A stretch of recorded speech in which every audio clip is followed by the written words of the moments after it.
Pemuda miskin sering antar koran ke rumah megah yang hanya dihuni seorang kakek tua.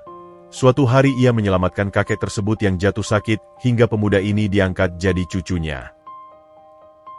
Halo sahabat, apa kabar semuanya? Sebelum masuk ke ceritanya, jangan lupa nyalakan subtitle dan subscribe terlebih dahulu ya. Fajar masih enggan menampakkan diri. Kabut pagi yang dingin menyelimuti kota seperti selimut tipis berwarna kelabu. Di pinggiran kota, di sebuah gang sempit bernama Kali Anyar, sebuah pintu kayu lapuk berderi terbuka. Arifin, lelaki 22 tahun dengan postur tubuh ramping namun tegap akibat tahun-tahun mengayuh, melangkah keluar dengan sepeda tuanya yang sudah menjadi bagian dari dirinya. Rantainya berderak-derit seperti ritme jantung kota yang baru terbangun. "Jangan lupa sarapan, Arif!" teriak Bu Darmi, ibu kosnya, dari dalam. "Sudah, Bu. Ada nasi bungkus," jawab Arifin sambil memasukkan bungkusan sederhana ke dalam tas kuning lusuh yang selalu menempel di punggungnya. Tas itu penuh dengan surat kabar yang masih beraroma tinta dan kertas basah. Ini adalah modal hariannya, menyebarkan informasi sekaligus menyambung hidup. Sepeda tuanya, sebuah model jengki warisan ayahnya yang sudah puluhan tahun, mulai dikayuhnya pelan, meninggalkan keriuhan awal hari di permukiman padat itu. Tujuan utama, perumahan kenangan, sebuah oasis kemewahan di tengah kota yang menjadi jantung rutenya mengantar koran. Perjalanan memakan waktu hampir 1 jam. Namun, bagi Arifin, ini bukan hanya pekerjaan. Ini adalah ritual kontemplasi. Di tengah kesunyian pagi, sambil mengayuh, ia mengulang pelajaran untuk ujian tengah semester di kampus negeri tempatnya kuliah di jurusan manajemen, semester 5. Impiannya sederhana, lulus tepat waktu, dapat kerja yang stabil, dan bisa membawa ibunya yang tinggal di kampung ke kota. Saat matahari mulai menyembul, sinarnya yang jingga menembus kabut dan menyapu perumahan kenangan. Rumah-rumah besar dengan pagar tinggi dan taman tertata rapi berdiri megah. Suasana di sini selalu hening, hampir sunyi, kontras dengan keramaian tempat tinggalnya. Arifin sudah hafal betul setiap gerbang, setiap nomor rumah, dan preferensi penghuninya. Ada yang ingin koran ditaruh di pagar, ada yang di beranda, ada yang harus dimasukkan ke dalam celah khusus di pintu. Tangan terampilnya melempar bundelan koran dengan akurasi yang telah terasa. Swiss. Tup, suara koran mendarat di beranda-beranda marmer menjadi musik paginya. Meski tubuhnya lelah, matanya selalu awas. Ia tahu ini adalah lingkungan orang-orang kaya, dan sikapnya harus sopan, tidak mencolok, efisien. Akhirnya, ia tiba di ujung jalan, di depan gerbang besi hitam berukir yang paling megah. Rumah bergaya kolonial Belanda itu, dengan pilar-pilar kokoh dan jendela-jendela tinggi, selalu membuatnya terpana sebentar. Ini rumah kakek Yadi. Sebuah plakat kecil bertuliskan, "Rumah Senja," terpasang di samping pintu gerbang. Nama yang puitis untuk sebuah rumah yang, dalam pengamatan Arifin, sering terlihat begitu senyap dan penuh bayangan. Seperti biasa, gerbang samping untuk pejalan kaki sudah tidak dikunci. Dan juga seperti biasa, di beranda depan, di balik tirai kaca, terlihat siluet seorang lelaki tua duduk di kursi rotan. Arifin mengambil satu eksemplar koran utama, koran bisnis yang selalu dipesan kakek Yadi, dan berjalan menyusuri jalan setapak yang bersih. Saat mendekat, kaca itu terbuka. Kakek Yadi, 63 tahun, dengan rambut putih yang disisap rapi dan kacamata bening, tersenyum. Wajahnya yang berkeriput tampak bijak. Meski hari ini Arifin menangkap sesuatu yang berbeda. Ada lingkaran hitam yang lebih gelap di bawah matanya, dan senyumannya terasa lebih tipis, seperti dipaksakan. "Pagi, Kek." "Korannya?" ucap Arifin sambil menyodorkan koran. "Pagi, Nak Arifin." "Terima kasih." Suara kakek Yadi terdengar parau, namun masih hangat. Tangannya yang sedikit bergetar, gejala yang baru Arifin perhatikan beberapa pekan terakhir, menerima koran itu. "Cuaca pagi ini cukup dingin. Kau sudah sarapan?" "Sudah, Kek. Nasi bungkus." "Ah, harusnya makan yang hangat-hangat," bisik sang kakek.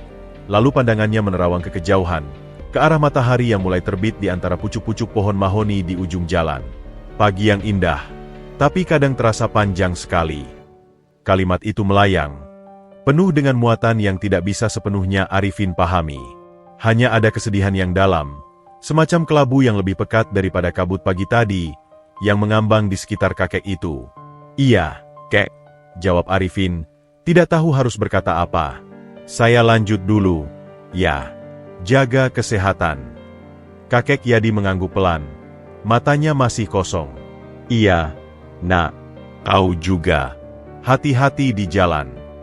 Arifin pun berbalik, kembali ke sepedanya. Saat ia mengayuh pergi, ia menoleh sekali lagi. Siluet kakek Yadi masih terduduk di sana, tidak langsung membuka korannya, tetapi hanya menatap kosong ke depan. Bayangan panjang dari pilar rumah jatuh menimpanya, membuatnya terlihat semakin kecil dan sendirian di tengah kemegahan rumah senja. Di kayuhan sepedanya meninggalkan perumahan kenangan, hati Arifin terasa sedikit berat. Ia tidak tahu persis apa yang membebani hati kakek baik itu. Mungkin kesepian? Mungkin sakit? Tapi ada satu hal yang ia rasakan dengan jelas. Di balik kemewahan dan ketenangan itu, kakek Yadi adalah orang yang sangat kesepian. Dan tanpa disadari, ritual pagi mereka yang singkat itu telah menjadi sebuah benang penghubung yang halus. Sebuah kontak manusiawi yang mungkin sama berharganya bagi sang kakek seperti bagi Arifin sendiri, yang merasa dihargai dengan sapaan tulus itu.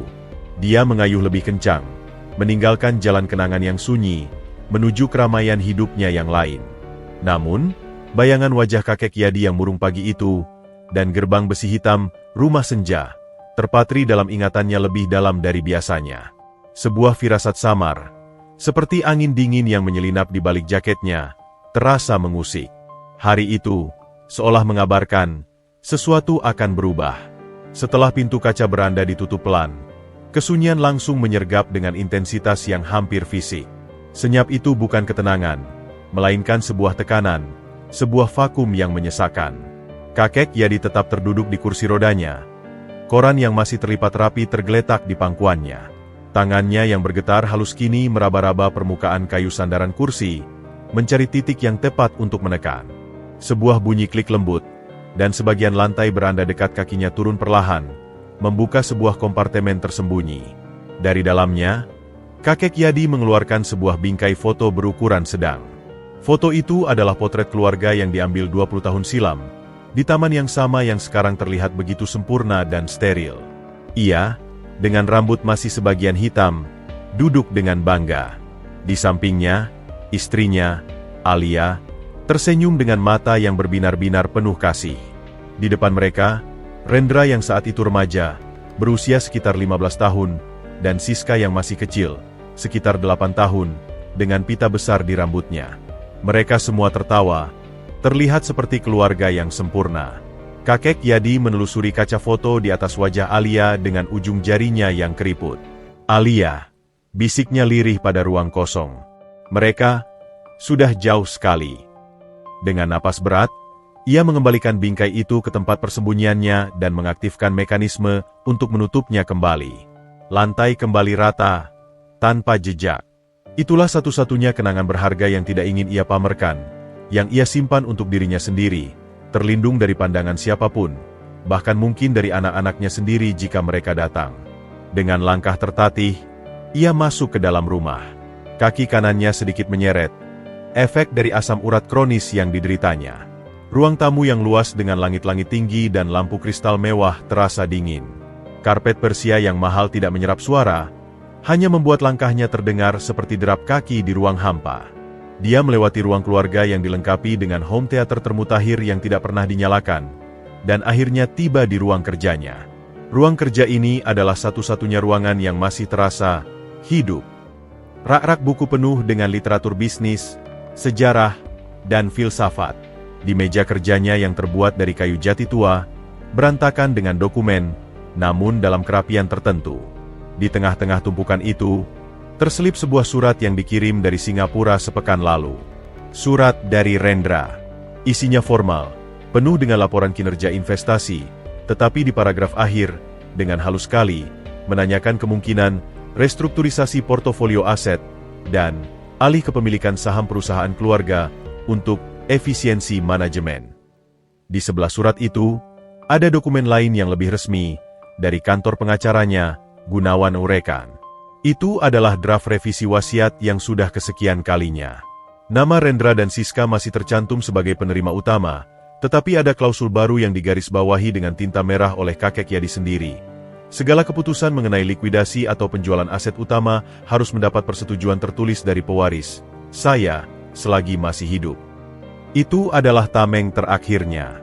Sebuah upaya putus asa untuk mempertahankan kendali, untuk memastikan mereka masih membutuhkannya, atau setidaknya, masih berkomunikasi dengannya. Telepon di meja berdering, memecah kesunyian yang menyiksa. Kakek Yadi melihat caler ID-nya. Foto Rendra yang sekarang, wajah tampan dengan senyum diplomatis, terpampang. Ia menghela napas dalam sebelum mengangkat. Ayah, sudah baca email saya? Sapa Rendra tanpa basa-basi. Suaranya ramah, namun terasa datar, seperti rekaman. Sudah. Tentang penjualan pabrik di Surabaya itu, jawab kakek Yadi, mencoba tegas. Itu aset yang sudah tidak produktif. Ayah, kalau dijual sekarang, kita bisa reinvest dengan ROI yang jauh lebih tinggi di sektor properti Singapura. Siska dan saya sudah analisis mendalam. Pabrik itu yang pertama kali bangun ayah dan ibumu dulu, Ren. Bukan sekadar aset. Sentimen tidak akan membawa cash flow, ayah. Bisnis adalah bisnis. Selain itu, untuk urusan perizinan penjualan, kami butuh surat kuasa atau setidaknya tanda tangan ayah di dokumen pengalihan saham yang saya kirimkan minggu lalu. Sudah ayah tanda tangani? Pertanyaan itu menggantung. Kakek Yadi bisa merasakan detak jantungnya berdebar kencang. Tidak sehat. Belum, katanya pendek. Yah, ayah harus cepat. Penawar tidak akan menunggu selamanya. Siska juga khawatir kondisi ayah di sana sendirian. Bagaimana kalau kami carikan assisted living facility yang nyaman di sini? Di sini lebih modern, pelayanannya top. Assisted living facility. Kata-kata itu seperti pisau yang menancap. Mereka ingin menyimpannya di sebuah tempat, jauh dari bisnis, jauh dari segala keputusan, hanya menunggu waktu. Kakek Yadi merasa dadanya sesak. Ayah masih sehat. Ayah masih bisa urus sendiri. Dan ayah tidak mau tinggal di Singapura. Tapi ayah kan sudah sering sakit-sakitan. Itu laporan dari Bu Tuti dulu. Kami khawatir. Suara Rendra tetap halus. Namun nada mendesaknya jelas. Pikirkan lagi soal pabrik dan surat kuasa itu. Yah, untuk kebaikan kita semua. Saya ada meeting dulu. Salam untuk Siska nanti saya sampaikan. Sambungan terputus. Kakek Yadi meletakkan gagang telepon pelan-pelan. Tangannya gemetar lebih kencang sekarang. Ia memandang dokumen wasiat itu, lalu memandang foto lama yang tersimpan rahasia di bawah lantai beranda. Dua dunia yang bertolak belakang. Dulu, mereka membutuhkannya sebagai ayah. Sekarang, mereka hanya membutuhkan tanda tangannya sebagai pemegang saham. Dia berdiri dan berjalan pelan ke jendela yang menghadap ke taman. Di kejauhan, di balik pagar besi, ia bisa melihat sekilas seorang pemuda dengan jaket kuning mengayuh sepeda tuanya pergi. Arifin. Setiap pagi, pemuda itu datang dengan tepat, dengan senyuman yang tidak dibuat-buat, dan sapaan yang tulus. Jaga kesehatan, Kek. Kalimat sederhana yang lebih bermakna daripada semua laporan keuangan dan tawaran investasi dari anak-anaknya. Duduk kembali di kursi kerjanya, rasa kesepian itu datang menyergap dengan gelombang yang lebih dahsyat. Ia dikepung oleh kemegahan yang ia bangun sendiri, rumah yang luas, taman yang indah, benda-benda mewah, tetapi semuanya terasa seperti museum pribadi, sebuah monumen bagi kesendiriannya. Dokumen wasiat di depannya bukan lagi sekadar surat hukum. Itu adalah cermin dari hubungannya yang retak dengan anak kandungnya. Dan di tengah semua kegelapan ini, cahaya kecil itu hanya datang dari seorang tukang antar koran, seorang pemuda asing yang bahkan tidak ia ketahui latar belakangnya selengkapnya. Kakek Yadi menutup matanya. Kepalanya berdenyut-denyut. Tekanan darahnya pasti naik lagi. Ia meraih sebotol obat di laci dan menelan pilnya dengan sedikit air. Saat matanya terbuka, pandangannya tertuju pada kalender. Besok adalah hari ulang tahun Alia. Hari yang dulu selalu penuh tawa dan kue, kini hanya akan menjadi hari sunyi yang ia lalui sendirian di rumah megah ini. Bayang-bayang di balik kemegahan itu semakin panjang dan pekat, menyelimutinya dengan dingin yang tak bisa diusir oleh penghangat ruangan paling mahal sekalipun. Keesokan paginya, udara di perumahan kenangan terasa lebih berat. Langit mendung, mengancam akan menumpahkan hujan. Arifin mengayuh dengan tenaga ekstra, berharap bisa menyelesaikan rutenya sebelum gerimis turun. Pikirannya masih diselubungi oleh bayangan wajah kakek Yadi yang murung dari hari sebelumnya. Ada kegelisahan yang mengusiknya, suatu firasat yang tak bisa ia jelaskan. Sesampainya di gerbang rumah senja, ia terkejut. Gerbang samping untuk pejalan kaki, yang biasanya sudah tidak terkunci menunggunya, masih tertutup rapat. Arifin mendekat dan mencoba mendorongnya pelan. Terkunci. Ini aneh. Ia mengintip melalui celah-celah besi tempa. Beranda depan kosong. Kursi rotan tempat kakek Yadi biasa duduk teronggok sendirian, tampak lebih sepi dari biasanya. "Kakek Yadi?" panggilnya pelan. Suaranya hampir tenggelam oleh desir angin pagi. Tidak ada jawaban. Arifin merasa cemas. Ia berjalan menyusuri pagar, berusaha melihat ke dalam. Tirai jendela ruang kerja di lantai dasar sebagian terbuka. Dari kejauhan, ia melihat siluet dua orang di dalam ruangan. Satu adalah kakek Yadi, duduk di belakang meja kerjanya, tubuhnya tampak kaku. Yang satunya adalah seorang pria berperawakan necis, berkemeja putih lengan panjang dan berdasi, dengan potongan ramban rapi dan kacamata rimless yang memantulkan cahaya. Wajahnya tampak masam, bibirnya komat kamit berbicara dengan cepat. Itu pasti Pak Gunawan, pikir Arifin, mengenali pria yang pernah ia lihat lalu beberapa waktu lalu. Pertemuan itu tampak tegang. Arifin melihat kakek Yadi menggelengkan kepala pelan. Tangannya mengepal di atas meja. Pria berkemeja itu, Pak Gunawan, tampak agak kehilangan kesabaran. Ia berbicara lebih keras, walau suaranya tak terdengar, sambil menunjuk-nunjuk sebuah dokumen yang tergeletak di antara mereka. Tiba-tiba, kakek Yadi berdiri, tubuhnya sedikit goyah. Ia menunjuk ke arah pintu, sebuah isyarat yang jelas, keluar. Wajah Pak Gunawan berubah merah. Ia mengumpulkan dokumen-dokumennya dengan gerakan kasar, memasukkan ke dalam tas kulit mewah, lalu berbalik dan berjalan keluar ruangan dengan langkah marah. Arifin buru-buru mundur, berpura-pura sedang membetulkan posisi koran di tasnya. Ia mendengar suara pintu depan terbuka keras dan tertutup kembali. Lalu, langkah kaki yang cepat mendekat ke gerbang. Pak Gunawan keluar melalui pintu gerbang utama yang terbuka otomatis dari dalam. Wajahnya yang biasanya diplomatis kini berkerut dalam kemarahan dan sesuatu yang lain. Kekhawatiran? Ia hampir menabrak Arifin yang berdiri di pinggir. "Pindah!" hardik Pak Gunawan tanpa melihat, lalu melengos ke arah mobil Mercedes hitam yang diparkir di seberang jalan. Arifin, dengan hati berdebar, melihat mobil itu meluncur pergi dengan kecepatan tinggi. Ia segera mengambil kesempatan. Karena gerbang samping terkunci, ia mengambil langkah berani. Ia melemparkan koran kakek Yadi melewati pagar besi. Koran itu mendarat dengan suara berdehem di halaman rumput yang basah oleh embun. Saat ia membungkuk mengambil koran untuk rumah berikutnya, ia mendengar suara dari dalam rumah. Suara kakek Yadi, tapi tidak seperti biasanya. Keras, penuh getaran amarah yang dalam, dan diselingi batuk-batuk. "Tidak. Aku bilang tidak. Rendra, uang itu bukan untuk spekulasi properti lu di luar negeri. Itu untuk jaminan." Batuk, "Untuk biaya di sini." Arifin membeku. Ia tak sengaja mendengar. Nama Rendra, yang ia duga adalah anak kakek Yadi, dan nada putus asa dalam suara kakek itu membuat dadanya sesak. "Jangan ancam aku dengan kepentingan terbaik. Aku tahu apa yang terbaik untuk hartaku sendiri. Kalian bahkan tidak ingat hari ini hari apa."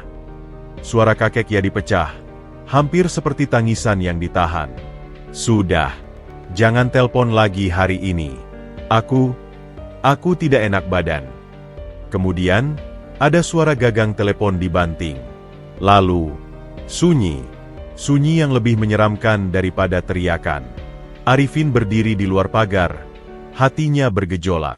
Ia merasa seperti pencuri yang mendengarkan rahasia keluarga orang. Tapi rasa khawatirnya pada kakek Yadi jauh lebih besar. Hari ini hari apa? Pikirnya. Ia tidak tahu. Tapi jelas itu penting bagi sang kakek, dan dilupakan oleh anaknya sendiri. Ia ingin mengetuk pintu, menanyakan apakah kakek Yadi baik-baik saja. Tapi ia ragu. Ini urusan keluarga, dan ia hanya seorang tukang koran. Menyadari dirinya sudah terlalu lama berdiri di situ, Arifin akhirnya mengayuh sepedanya pergi. Namun, sepanjang sisa rutenya, pikiran dan telinganya masih tertambat di Rumah Senja. Gambar kakek Yadi yang marah dan terluka, dan wajah Pak Gunawan yang penuh amarah dan curiga, bergantian menghantui pikirannya. Sesampainya di kos-kosan, hujan akhirnya turun dengan deras. Arifin menatap rintik hujan dari jendela kamarnya yang sempit. Ia teringat kata-kata kakek Yadi pagi sebelumnya. Pagi yang indah, tapi kadang terasa panjang sekali. Sekarang ia mengerti. Panjangnya hari itu bukan karena waktu, tapi karena beban yang harus dipikul sendirian. Konflik yang ia saksikan hari itu bukan lagi sekadar firasat. Itu adalah realitas pahit. Seorang kakek kaya raya yang dikepung oleh orang-orang yang menginginkan hartanya, sementara dirinya hanya menginginkan perhatian dan kasih sayang. Dan di tengah semua itu, Arifin merasa terseret, tidak sengaja, menjadi saksi bisu dari sebuah drama keluarga yang memilukan. Ia tahu, mulai saat ini, rutinitas paginya tidak akan pernah sama lagi. Ada ikatan baru yang terbentuk, bukan hanya oleh sapaan hangat, tetapi juga oleh kecemasan yang ia rasakan untuk keselamatan dan kebahagiaan orang tua renta itu. Ia hanya berharap, esok pagi gerbang itu akan terbuka lagi, dan ia akan melihat kakek Yadi duduk di beranda, walau dengan wajah murung, setidaknya masih ada di sana, masih bertahan. Hujan yang turun sejak siang kemarin masih menyisakan genangan dan udara yang menggigit ke tulang. Sabtu pagi itu, perumahan kenangan tampak seperti lukisan basah, sunyi dan sepi. Langit masih kelabu, menjanjikan hujan lagi. Arifin mengayuh sepedanya dengan jaket kuning yang sudah basah kuyup di bagian punggung. Ia sendiri merasa ada beban berat di pikirannya. Semalam ia sulit tidur, memikirkan kakek Yadi dan suara penuh kepedihan yang ia dengar. Ia sengaja menjadikan Rumah Senja sebagai pemberhentian pertama hari ini, melanggar rutinitasnya. Kecemasannya memuncak saat ia sampai di depan gerbang besi hitam itu. Pandangannya langsung tertuju pada kotak koran kecil yang menempel di pagar. Di dalamnya, masih terselip koran dari kemarin, edisi yang ia lempar ke halaman rumput. Tidak disentuh. Jantung Arifin berdebar kencang. Ini pertanda buruk. Dia melompat dari sepedanya, mendekati gerbang samping. Terkunci. Ia mencoba mengintip lebih dalam. Tirai beranda masih tertutup rapat. Kursi rotan kosong. Tidak ada cahaya dari dalam rumah. Padahal hari masih cukup gelap. Kakek Yadi, panggilnya lebih keras kali ini, mengetuk-ngetuk besi pagar. Kakek, ada di rumah. Hanya suara angin yang menyapu daun-daun basah yang menjawab. Instingnya berteriak. Sesuatu pasti salah. Tanpa pikir panjang, Arifin memanjat pagar besi yang tidak terlalu tinggi itu. Ia agak tersandung saat mendarat di sisi lain, tapi segera melompat bangkit. Rumput yang basah membuatnya nyaris terpleset saat ia berlari kecil menuju beranda. Ia mencoba membuka pintu kaca beranda. Terkunci. Ia mengetuk-ngetuk kaca dengan keras. Matanya berusaha menembus kegelapan di balik tirai. Yadi, buka pintu, teriaknya. Panik mulai menyelimuti. Tak ada respon. Arifin berjalan memutari rumah, mencoba setiap jendela yang bisa dijangkau. Semua terkunci rapat. Saat tiba di dekat jendela ruang kerja yang pernah ia intip, ia melihat sesuatu yang membuat darahnya membeku. Sebagian tirai terbuka, dan di lantai, terbaring sebuah sosok. Kakek Yadi, tergeletak di karpet Persia, tidak jauh dari meja kerjanya. Wajahnya pucat membiru, mulutnya agak terbuka seperti berusaha menarik napas. Sebuah cangkir kopi pecah berserakan di dekat tangannya yang sudah tak bergerak. Tidak, teriak Arifin dalam hati. Dengan panik, ia mencari benda berat. Matanya tertuju pada pot bunga geranium besar di teras samping. Dengan sekuat tenaga, ia mengangkat pot itu dan melemparkannya ke kaca jendela. Bruk! Suara pecahan kaca memecah kesunyian pagi yang mencekam. Arifin segera meraih korden dan membersihkan pecahan kaca di bingkai jendela, lalu melompat masuk. Ruangan berbau kopi dan sesuatu yang asam. Arifin bergegas berlutut di samping tubuh kakek Yadi. Ia masih hidup. Napasnya dangkal dan tersengal-sengal, tubuhnya dingin. Arifin mengingat pelajaran P3K dasar dari masa orientasi kampus. Ia segera membaringkan kakek Yadi dalam posisi pemulihan, membuka kerah bajunya, dan memastikan jalur napasnya tidak terhalang. Matanya mencari telepon. Telepon meja ada di atas meja, tetapi kabelnya tercabut dari colokan. Mungkin saat jatuh. Tahan, kek. Saya bantu, bisik Arifin dengan suara gemetar, meski ia tahu sang kakek mungkin tidak mendengar. Ia melihat ponsel tua model flip tergeletak di lantai. Dengan cepat ia mengambilnya. Layar retak, tapi masih menyala. Tanpa pikir panjang, ia menekan 118 untuk ambulan. Saat menunggu sambungan, matanya menatap wajah kakek Yadi yang tak berdaya. Rasanya seperti mimpi buruk. Ambulans, tolong. Jalan Kenangan nomor 8. Perumahan Kenangan. Ada lansia tidak sadar. Napas tersengal. Cepat. Suaranya nyaris teriak saat operator menjawab. Setelah memastikan ambulans segera dikirim, pikirannya berpacu. Rumah sakit mana yang terdekat? Rumah sakit Mawar, sekitar 2 km dari sini. Tapi ia tak yakin ambulans akan datang cepat di pagi Sabtu yang sepi ini. Keputusan berani muncul di kepalanya. Ia tak bisa menunggu. Dengan susah payah, ia meraih tubuh kakek Yadi yang ringkih. Beratnya tidak seberapa, tapi ketakutan membuat lengan Arifin terasa seperti batu. Dengan gemetaran, ia mengangkat tubuh kakek itu, membopongnya dengan posisi seperti menggendong anak. Napasnya sendiri memburu, campuran antara tenaga dan adrenalin. Dia berjalan terhuyung-huyung keluar dari ruang kerja, melewati pecahan kaca, menuju pintu depan. Dengan susah payah ia membuka kunci pintu yang ternyata tidak dikunci dari dalam. Kakek Yadi mungkin tidak sempat menguncinya saat jatuh. Angin pagi yang dingin menyambut mereka di beranda. Arifin menuruni tangga perlahan. Setiap langkah seperti abadi. Saat tiba di sepeda tuanya yang masih bersandar di pagar, dilema menghantamnya. Bagaimana cara membawa kakek Yadi yang tidak sadar dengan sepeda? Matanya liar mencari solusi.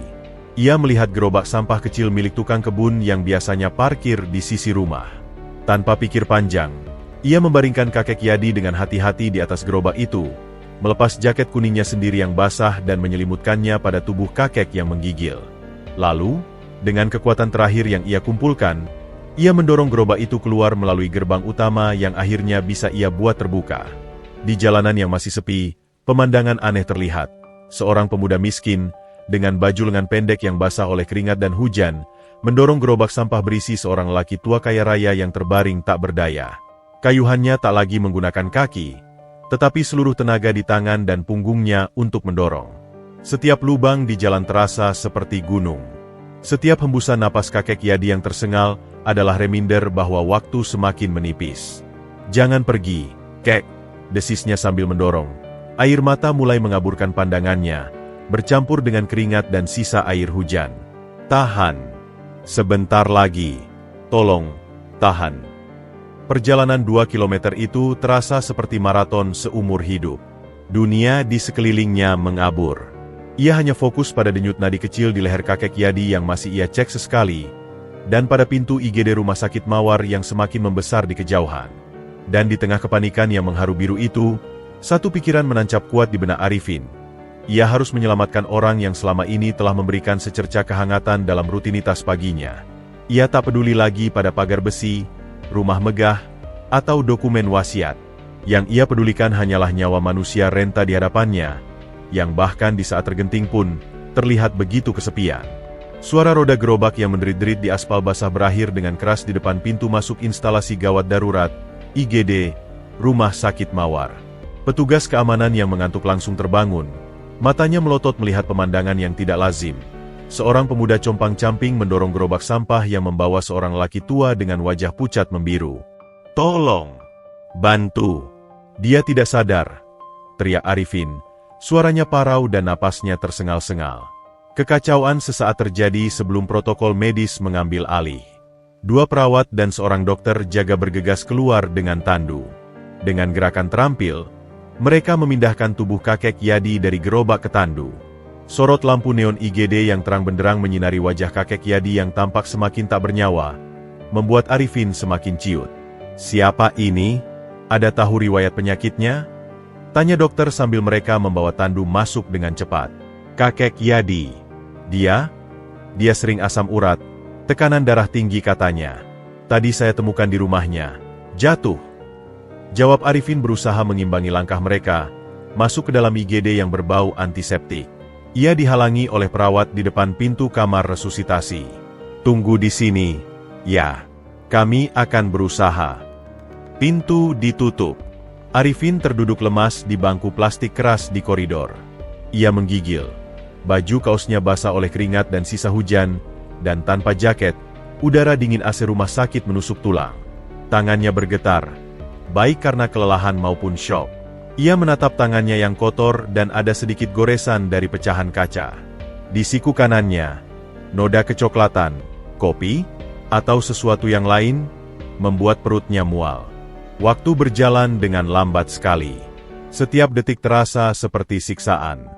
Di kepalanya bergaung suara kakek Yadi yang marah dan terluka di telepon. Wajah Pak Gunawan yang masam, dan gambaran tubuh tak berdaya di lantai ruang kerja. Apa ini salahku? Apa harusnya aku lebih peka? Aku harusnya mengetuk pintu kemarin. Pikiran-pikiran itu menghantamnya seperti palu godam. Sekitar 20 menit kemudian, dokter yang tadi keluar. Wajahnya serius tapi tidak panik. Anda keluarganya. Arifin terbata-bata. Saya, tukang korannya. Dok. Tapi tidak ada keluarga lain di sini. Bagaimana keadaannya? Stroke iskemik ringan. Penyumbatan pembuluh darah di otak. Untung Anda cepat membawanya ke sini. Kami sudah beri trombolitik. Sekarang stabil tapi masih kritis. Dia masih belum sadar. Anda punya kontak keluarganya. Arifin teringat dompet yang ia lihat di lantai. Dari saku celananya yang basah, ia mengeluarkan dompet kulit kakek Yadi yang ia ambil secara refleks saat mengangkatnya tadi. Tangan gemetar, ia membukanya. Ada beberapa lembar uang, kartu anggota klub golf, dan sebuah kartu plastik bening berisi daftar nomor telepon darurat. Di bagian paling atas, tertulis, Rendra, anak, dan di bawahnya, Siska, anak. Dengan perasaan campur aduk, Arifin meminjam telepon rumah sakit dan menelepon nomor Rendra yang berkonter Singapura. Telepon berdering lama sebelum akhirnya diangkat. Halo? Suara lelaki terpelajar, tetapi terdapat nada lelah dan sedikit kesal. Pak Rendra? Maaf mengganggu. Ini, saya menemukan kakek Yadi, ayah Bapak, tidak sadar di rumah. Sekarang di IGD Rumah Sakit Mawar. Diam sejenak. Lalu suara di seberang menjadi sangat tegas dan dingin. Siapa ini? Kenapa Anda yang menelpon? Di mana Pak Gunawan? Saya Arifin, tukang koran. Saya yang menemukan beliau. Pak Gunawan tidak ada di sini. Kakek Yadi kena stroke. Kondisinya kritis tapi stabil. Apa Bapak bisa segera ke sini? Stroke? Bagaimana bisa? Dia baik-baik saja kemarin. Suara Rendra terdengar lebih seperti menuduh daripada khawatir. Baik. Saya atur penerbangan. Anda tetap di sana. Jangan pergi kemana-mana. Dan jangan bicara pada siapapun. Paham? Telepon diputus dengan kasar. Arifin menghela napas. Tidak ada sepatah kata terima kasih. Tidak ada kepanikan seorang anak yang mendengar ayahnya sekarat. Hanya instruksi dan kecurigaan. Belum 5 menit kemudian, langkah kaki cepat mendekat. Arifin mengangkat kepalanya. Pak Gunawan, masih dengan kemeja putih dan tas kulit mewah, datang dengan wajah berkeringat dan terlihat sangat tegang. Matanya langsung menatap Arifin dengan sorotan menginterogasi. Kamu yang menelepon Tuan Rendra? Tanyanya tanpa basa-basi, mendekati Arifin dengan posisi sedikit menindih. Iya, Pak. Saya Arifin. Saya yang menemukan kakek Yadi. Kamu siapa? Desis Pak Gunawan, menekankan kata, siapa? Tukang koran? Lalu apa yang kamu lakukan di dalam rumah Tuan Yadi? Bagaimana kamu bisa masuk? Pertanyaan itu seperti tamparan. Arifin merasa dirinya diadili sebelum sempat menjelaskan. Saya khawatir. Korannya tidak diambil. Pintu terkunci. Saya lihat beliau jatuh lewat jendela. Jadi saya pecahkan kaca untuk masuk. Saya cuma ingin menolong. Pak. Memecahkan kaca. Pak Gunawan mendengus. Matanya menyapu tubuh Arifin yang compang-camping dan tangan yang kotor. Sangat heroik. Atau sangat licik. Kamu sendirian di sana? Ya, saya sendirian. Saya langsung bawa beliau ke sini. Tanpa menghubungi siapa-siapa dulu, tanpa menghubungi saya yang terdaftar sebagai kontak darurat di kartunya. Sorot mata Pak Gunawan tajam. Ia sepertinya sudah memeriksa detail itu. Arifin terdiam. Ia merasa terjebak.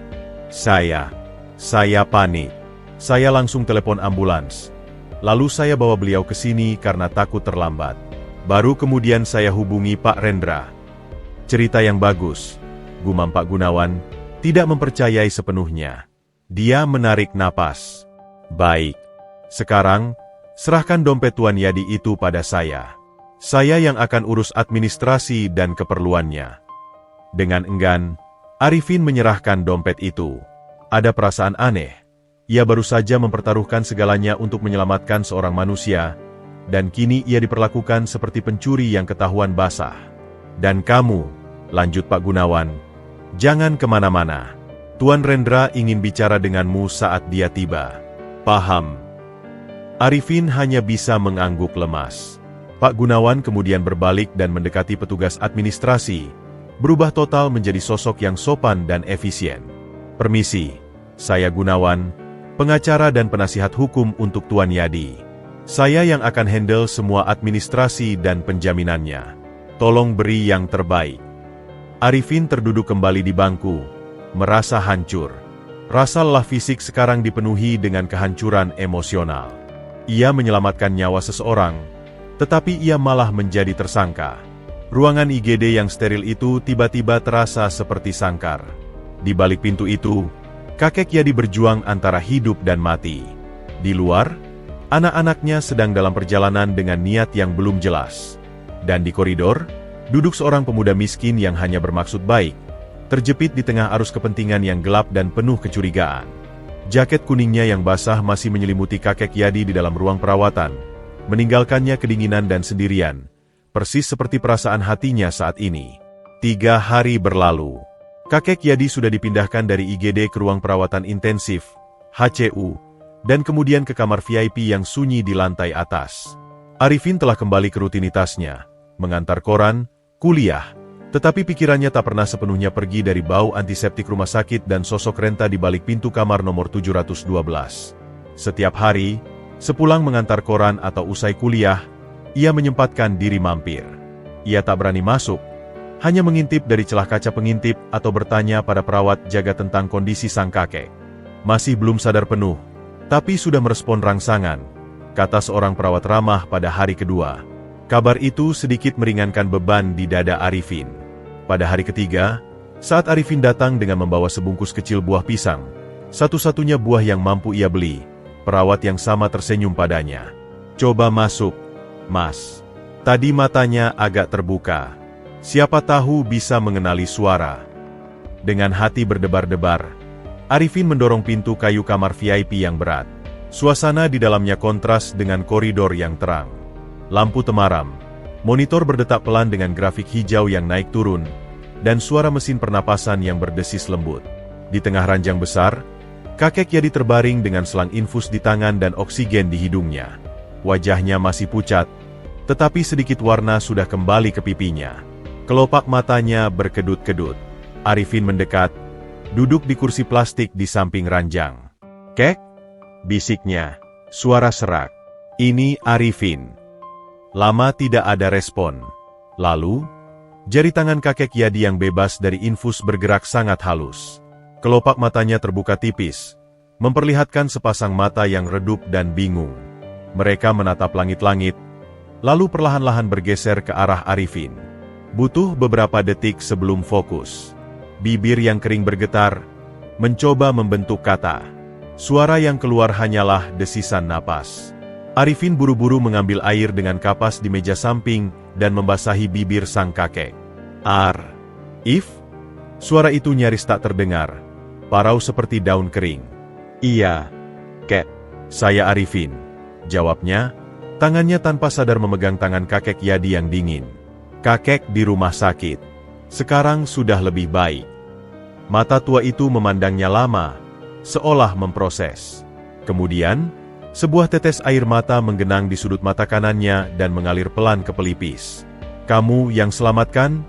bisik kakek Yadi. Usahanya untuk bicara jelas terlihat melelahkan. "Kebetulan saja saya lewat, Kek.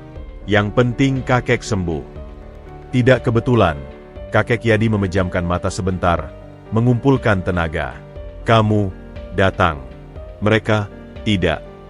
Mereka, itu jelas. Rendra dan Siska." Arifin hanya diam, menghaluskan selimut di dada sang kakek.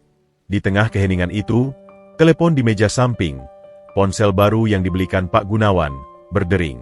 Layar menunjukkan foto Rendra. Kakek Yadi melihatnya, dan ekspresi lelahnya berubah menjadi sedih yang mendalam. Ia mengangguk pelan pada Arifin, memberi izin untuk diangkat. Arifin mengangkat telepon dan mendekatkannya ke telinga kakek Yadi. Ia bisa mendengar suara Rendra yang keras dan jelas dari speaker, bahkan tanpa mode hands-free. "Ayah? Ayah sudah bisa bicara? Bagaimana kondisinya?" Suara Rendra terdengar, tapi nadanya datar, seperti membaca skrip. Kakek Yadi menarik napas dalam. "Lebih baik," jawabnya singkat. "Syukur. Dengarkan, Ayah. Saya dan Siska sedang urus tiket. Tapi minggu ini ada deal penting yang tidak bisa ditinggal. Mungkin baru bisa terbang minggu depan. Tapi jangan khawatir. Pak Gunawan sudah di sana kan? Dia akan urus semuanya." "Deal penting?" Suara kakek Yadi bergetar, tetapi kali ini karena amarah yang mulai menyala. "Iya, Ayah. Proyek Jin Venture ini nilainya besar. Kami harus jaga momentum. Toh Ayah sudah di tangan dokter terbaik, kan? Siska juga sibuk persiapan pameran seni anaknya. Tapi dia selalu telepon Pak Gunawan tanya kabar." Arifin melihat raut wajah kakek Yadi yang hancur. Prioritas anak-anaknya begitu jelas. Bisnis dan kehidupan mereka sendiri. "Rendra," panggil kakek Yadi, dengan suara yang tiba-tiba lebih jelas, didorong oleh kekecewaan. "Hari itu, kamu lupa." "Maaf, hari apa, Yah?" Suara ayah kurang jelas. "Hari ulang tahun ibumu," teriak kakek Yadi dengan sisa tenaga. Suaranya pecah dan diikuti oleh batuk-batuk hebat. Diam panjang di seberang sana. "Oh, iya. Maaf, Ayah. Sibuk sekali. Tahun depan kita rayakan, ya. Sekarang fokus sembuh dulu." "Oh, iya. Tentang surat kuasa penjualan pabrik Surabaya itu, kalau Ayah sudah cukup kuat untuk tanda tangan." Itu adalah pukulan terakhir. Di ranjang rumah sakit, beberapa hari setelah nyaris meninggal, anaknya justru menanyakan tanda tangan untuk aset. Kakek Yadi memejamkan matanya rapat-rapat. Air mata mengalir deras sekarang. Tangannya yang dipegang Arifin mencengkram dengan lemah, mencari sandaran. "Tidak," bisiknya, suara serak penuh kelelahan total, baik fisik maupun batin. "Jangan bicara itu. Saya lelah. Ayah." "Sudah," teriak kakek Yadi. Lalu batuk-batuk tak henti hingga monitor berbunyi peringatan. Seorang perawat bergegas masuk. Arifin dengan cepat berkata ke telepon, "Maaf, Pak Rendra, kakek Yadi sedang tidak enak. Saya tutup dulu." Ia menutup telepon sebelum Rendra membalas. Kakek Yadi terisak pelan, tubuhnya menggigil. Perawat membantunya dan memberinya obat penenang ringan. Setelah beberapa menit, sang kakek tenang, tapi matanya kosong menatap langit-langit. "Kau lihat, Nak?" bisiknya setelah perawat pergi. Suaranya lirih seperti angin malam. "Dunia ini sangat ironis. Yang menginginkanku sehat, justru orang yang baru ku kenal. Yang mengharapkan warisanku, justru mengharapkan kepergianku." Arifin tak bisa menahan air matanya lagi. Ia menunduk, meremas tangan kakek Yadi. "Mungkin mereka hanya sibuk, Kek. Mungkin besok mereka akan datang." "Jangan membela mereka," potong kakek Yadi lemah. "Aku sudah tahu isi hati mereka. Bertahun-tahun. Telepon mereka hanya tentang uang. Kunjungan mereka hanya tentang dokumen." Ia memalingkan wajahnya ke Arifin. "Kau, dalam 3 hari ini, Siapakah yang datang membawakan buah murah, menanyakan kabarku pada perawat, dan duduk di sini dengan wajah cemas tulus? Bukan darah dagingku. Arifin terseduh. Saya cuma khawatir, Kek. Itulah yang namanya keluarga, Nak Arifin, kata kakek Yadi. Sebuah senyuman getir muncul di bibirnya yang pecah-pecah. Keluarga sejati adalah soal siapa yang hadir saat dunia MU runtuh. Bukan soal siapa yang menunggu runtuhannya untuk diambil. Kata-kata itu menggantung di ruangan ber-AC itu, terasa lebih berat dari segala obat dan mesin di sekitar mereka. Dalam kelemahan dan keterbukaannya yang paling rentan, kakek Yadi telah menyampaikan sebuah kebenaran yang pedih. Dan Arifin, pemuda miskin yang hanya ingin membantu, tiba-tiba merasa sebuah tanggung jawab besar jatuh di pundaknya. Bukan untuk harta, tetapi untuk menjadi teman, penjaga, dan mungkin satu-satunya keluarga yang sang kakek miliki saat ini. Saat senja menyapu kota di luar jendela, dua jiwa yang terpisah usia, kelas, dan takdir itu menemukan sebuah ikatan baru di dalam ruang sunyi kamar 712. Ikatan yang lahir dari penyelamatan dan pengakuan akan kesepian yang sama. 2 minggu setelah kejadian di rumah sakit, kakek Yadi akhirnya diizinkan pulang. Proses pemulihannya lambat, sebagian sisi kirinya masih lemah, dan ia perlu menggunakan tongkat. Namun, kilau di matanya telah berbeda. Ada peneguhan, sebuah resolusi yang terbentuk di antara selimut keputusasaan. Suatu sore, saat langit jingga menyala, sebuah mobil sedan sederhana berhenti di depan rumah kos Arifin. Seorang sopir berseragam membawa pesan. Tuan Yadi mengundang Mas Arifin untuk makan malam di rumahnya. Saya diutus untuk menjemput. Arifin, yang baru pulang dari kampus dengan tas penuh buku pinjaman perpustakaan, terkejut. Ia ragu. Hubungannya dengan kakek Yadi sudah melampaui sekadar tukang koran dan pelanggan. Tapi datang ke rumah megah itu untuk makan malam resmi, itu adalah dunia yang asing. Namun, rasa hormat dan khawatir pada kondisi sang kakek membuatnya akhirnya menerima. Ia mandi cepat, mengenakan kemeja polos dan celana kain terbaik yang ia miliki, yang sudah agak lusuh di siku, dan berangkat dengan hati berdebar. Saat tiba di rumah senja, suasana berbeda. Lampu taman menyala temaram, menciptakan bayangan-bayangan yang ramah. Seorang juru masak dan seorang pelayan sementara, Butini, yang menggantikan Bu Tuti, menyambutnya di pintu. Silakan masuk, Mas. Kakek Yadi sudah menunggu di ruang makan. Ruang makan itu sangat luas. Meja panjang dari kayu jati, mengilap dipenuhi oleh peralatan makan perak dan piring-piring keramik halus. Kakek Yadi sudah duduk di ujung meja, mengenakan batik sederhana namun elegan.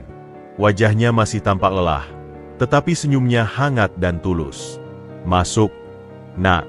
Duduklah di samping saya, ujar kakek Yadi, menunjuk kursi di sebelah kanannya. Makan malam berlangsung dengan menu sederhana namun lezat. Sup ayam, ikan bakar, dan sayuran. Awalnya, mereka bercakap-cakap ringan. Kakek Yadi menanyakan kuliah Arifin, tentang ibunya di kampung. Arifin bercerita tentang impiannya bekerja di bidang pengelolaan komunitas. Percakapan itu mengalir alami, mengisi rumah yang biasanya sunyi dengan kehangatan. Setelah hidangan penutup, buah potong, disajikan dan Butini meninggalkan ruangan, kakek Yadi mengambil napas dalam. Suasana berubah menjadi lebih hikmat. Arifin, mulainya, suaranya rendah namun jelas. Aku sudah memikirkan ini sejak di rumah sakit. Hidupku di usia senja ini penuh dengan kemewahan, tetapi juga kepahitan. Aku memiliki segala sesuatu yang bisa dibeli uang, tapi kehilangan satu hal yang tak ternilai, keluarga yang peduli. Arifin diam, jantungnya berdetak kencang. Ia bisa merasakan sesuatu yang besar akan diucapkan. Kau telah menunjukkan kepadaku apa arti ketulusan. Kau menyelamatkan nyawaku bukan karena kau mengenalku sebagai Yadi yang kaya, tapi karena kau mengenalku sebagai manusia. Kau menjengukku bukan karena kewajiban, tapi karena kemanusiaan. Dan kau mendengarku, sesuatu yang bahkan anak kandungku tak lagi mau lakukan. Kakek Yadi berhenti sejenak. Matanya berkaca-kaca. Oleh karena itu, aku punya permintaan. Sebuah permintaan yang mungkin akan mengubah hidupmu dan juga hidupku. Aku ingin mengangkatmu sebagai cucuku. Secara hukum. Bukan sekadar panggilan, Kek, dan Nak. Tetapi sebagai keluarga yang diakui negara. Arifin tercekat. Udara di ruangan itu seolah menghilang. Ia melihat mata tua itu, penuh harap dan juga kerentanan. Kakek, saya tidak pantas.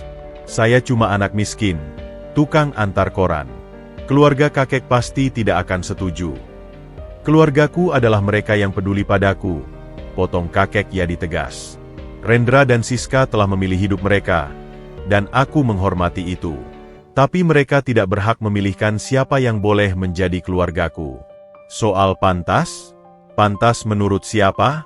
Bagiku, ketulusanmu jauh lebih berharga daripada garis keturunan atau latar belakang sosial. Ia melanjutkan, ini bukan semata karena kau menyelamatkanku, Nak. Ini karena kau memberikanku alasan untuk tersenyum lagi. Kau membuat rumah megah yang sunyi ini terasa seperti rumah. Untuk pertama kalinya sejak Alia pergi, aku merasa ada yang menungguku pulang. Arifin menunduk. Air matanya menetes, membasahi serbet di pangkuannya. Ingatannya melayang pada masa kecilnya tanpa figur kakek, pada ibunya yang berjuang sendirian, pada kesepiannya sendiri di kota besar. Tapi, harta kakek, saya tidak menginginkan itu. Saya takut orang akan berpikir saya memanfaatkan kakek. Dan itulah mengapa aku yakin ini keputusan yang benar, ujar kakek Yadi, tersenyum lemah. Kau justru takut pada pemberian, bukan mengincarnya. Aku sudah bicara dengan pengacara yang baru, Bapak Agus, teman lamaku yang jujur. Proses adopsi sebagai cucu dewasa bisa dilakukan. Dan tentang warisan itu hakku untuk memutuskan kepada siapa aku mempercayakan apa yang kumiliki. Tapi itu urusan nanti. Yang aku inginkan sekarang adalah kehadiranmu. Izinkan aku menjadi kakekmu, dan kau menjadi cucuku. Diam yang dalam menyelimuti ruangan. Hanya detak jam dinding yang terdengar. Arifin merasakan pertempuran dalam dirinya. Di satu sisi, ini adalah anugerah tak terduga, sebuah pelukan keluarga yang selalu ia dambakan. Di sisi lain, ini adalah pintu menuju badai, konflik dengan keluarga kakek Yadi, kecurigaan dunia, dan tanggung jawab yang besar. Akhirnya, ia mengangkat wajahnya. Air mata mengalir deras, namun matanya penuh keteguhan. Saya tidak bisa menolak keinginan tulus kakek. Saya, dengan senang hati, kek. Saya akan dengan bangga menjadi cucu kakek. Tapi, izinkan saya satu hal. Biarlah saya tetap menyelesaikan kuliah dengan usaha saya sendiri. Dan biarlah hubungan kita tumbuh alami. Saya ingin mengenal kakek sebagai keluarga, bukan sebagai pemberi warisan. Wajah kakek Yadi berbinar. Ia meraih tangan Arifin dan memegangnya erat. Tangannya yang berkeriput terasa hangat dan hidup. Baik, Nak. Setuju. Mulai besok, kau boleh panggil aku, kakek, tanpa keraguan. Dan aku akan panggil kau, cucuku.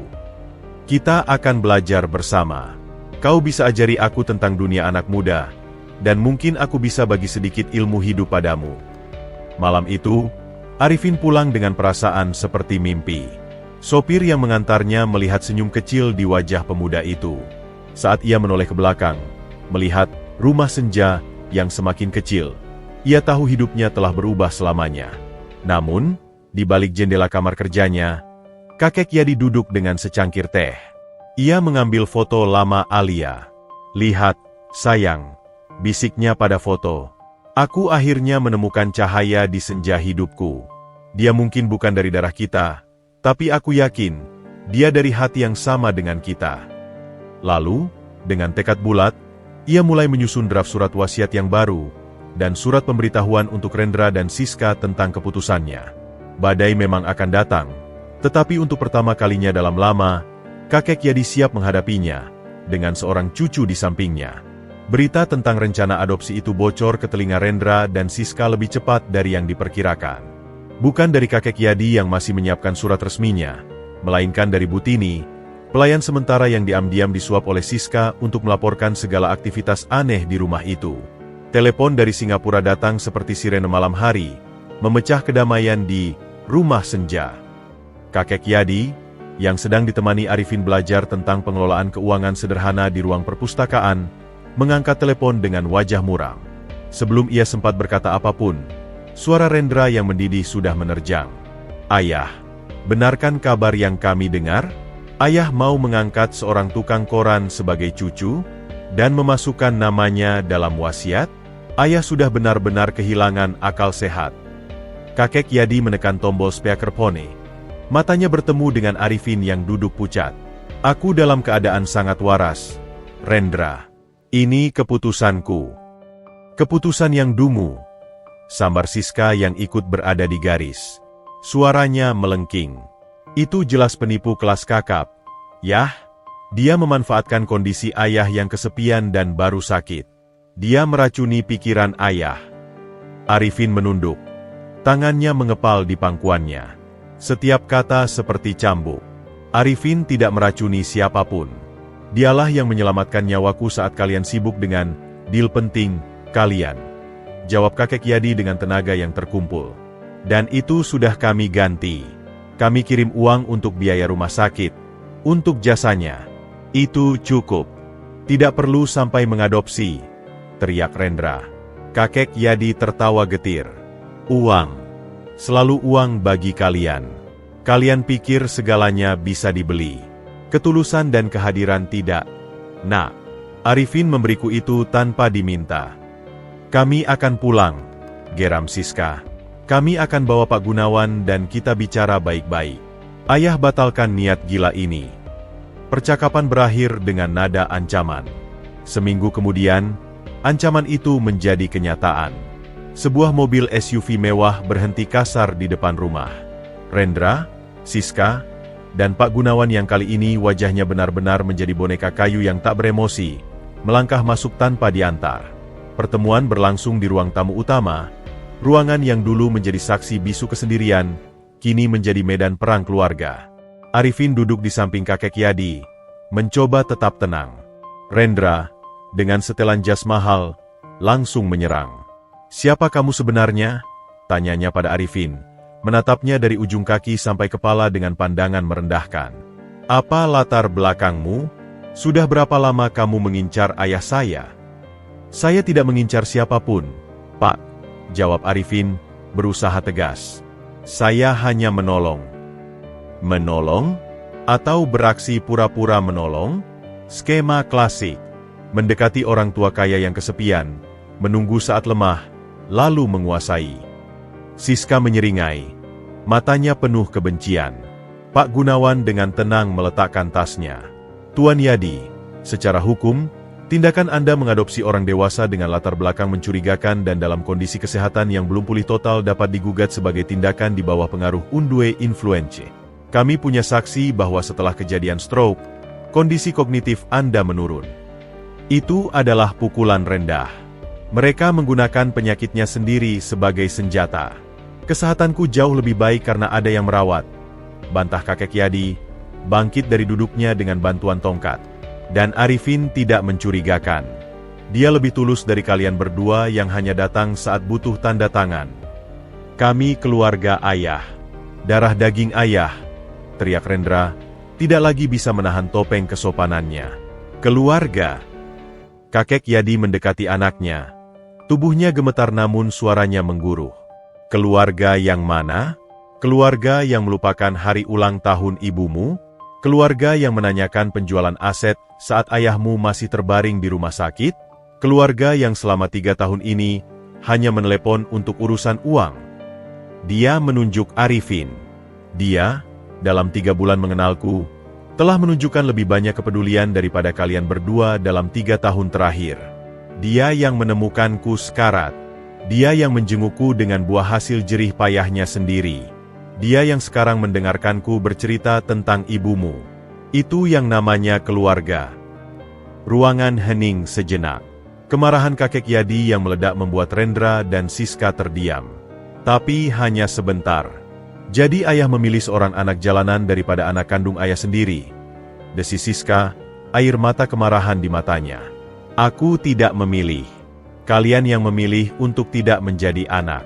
Kalian memilih uangku, bukan aku. Rendra menarik napas. Kalau begitu, ini peringatan terakhir, ayah. Batalkan niat mengadopsi dan hapus namanya dari wasiat. Atau kami akan mengambil tindakan hukum. Kami akan buktikan bahwa ayah tidak kompeten secara mental, dan bahwa pemuda ini adalah penipu. Ancaman itu menggantung di udara seperti racun. Kakek Yadi memandang anak-anaknya satu persatu.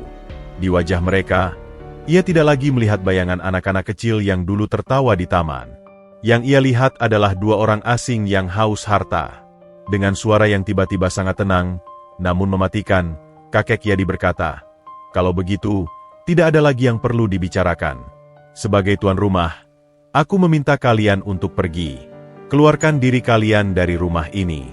Dan jangan kembali kecuali niat kalian adalah untuk benar-benar menjenguk ayah kalian, bukan mencari warisannya." "Ayah!" protes Rendra. "Keluar!" teriak kakek Yadi.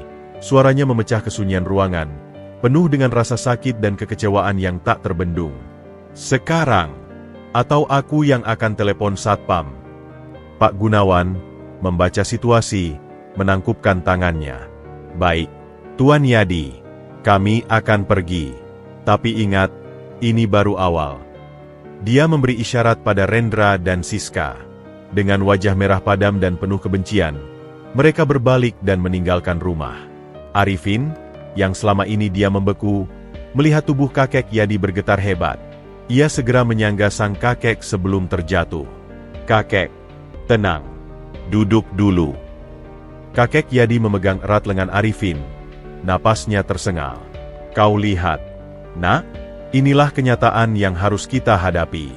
Aku minta maaf telah menyeretmu ke dalam kekacauan ini." Arifin menggeleng. Matanya juga berkaca-kaca. "Tidak, Kek. Saya tidak takut. Saya hanya sedih melihat kakek disakiti seperti ini.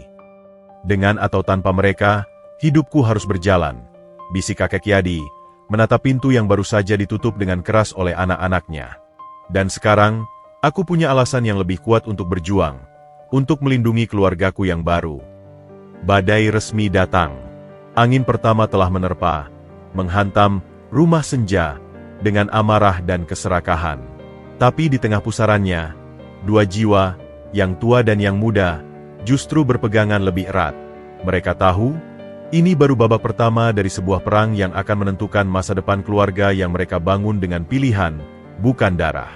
Beberapa hari setelah pertemuan yang meledak itu, udara di kota terasa berbeda bagi Arifin.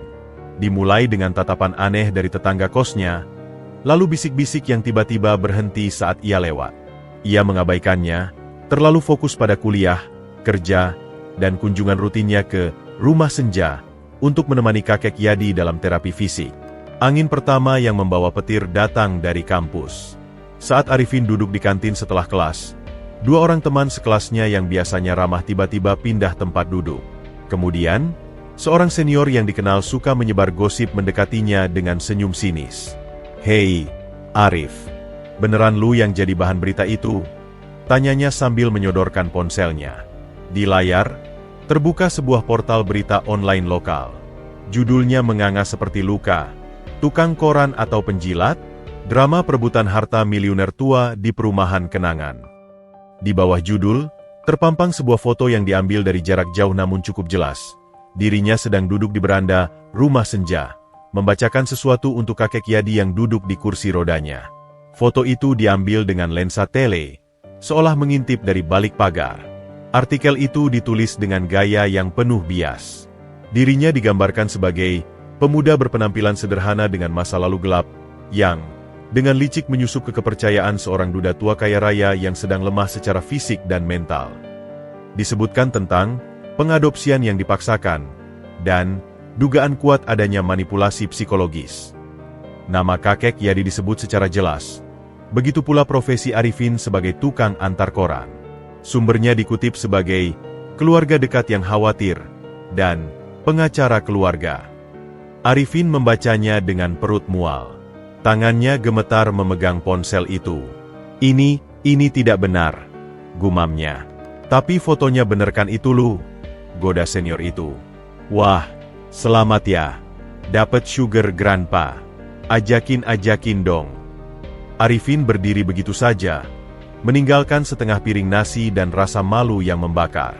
Sepanjang perjalanan pulang, ia merasa setiap mata menatapnya. Di halte bus, Seorang ibu dengan sengaja menjauhkan anaknya. Di warung dekat kos, pemiliknya yang biasanya ramah hanya melirik dingin. Saat sampai di kos, pukulan berikutnya menunggu. Bu Darmi, ibu kosnya, sudah menunggu di ruang tamu dengan wajah cemas dan agak kesal. "Arif, ini ada apa sebenarnya?" tanyanya sambil menunjukkan print out artikel yang sama. "Tadi pagi ada wartawan datang tanya-tanya tentang kamu. Ibu bilang kamu anak baik. Tapi mereka kasih lihat ini. Sekarang ibu yang lain pada protes. Mereka takut nama kos ini jelek." "Bu, itu fitnah. Saya cuma menolong seorang kakek. Lalu dia anggap saya seperti cucu. Saya tidak mengincar harta siapa-siapa," protes Arifin, hampir menangis. "Tapi masalahnya, berita ini sudah tersebar. Nak, ibu percaya kamu. Tapi, ibu punya usaha kecil ini. Kalau kamu terus di sini, ibu bisa kehilangan penghuni lain. Kamu ngerti keadaan ibu, kan?" Itu jelas, ia diusir. Perlahan-lahan namun pasti, kehidupan normal Arifin runtuh. Teman-teman kerjanya di agen koran mulai menjaga jarak. Atasannya memanggilnya dan dengan halus menyarankan cuti dulu, sampai berita ini reda. Kuliahnya menjadi siksaan. Dosen tertentu memandangnya dengan kecurigaan, dan ia bahkan menemukan tulisan penjilat yang dicoret-coret di meja kuliahnya. Puncaknya adalah ketika ia berkunjung ke rumah senja. Sebuah mobil TV swasta terparkir di luar. Seorang reporter dengan mic hendak menghampirinya. "Mas Arifin, bisa kami wawancara tentang hubungan Anda dengan Tuan Yadi? Benarkah Anda memanfaatkan beliau?"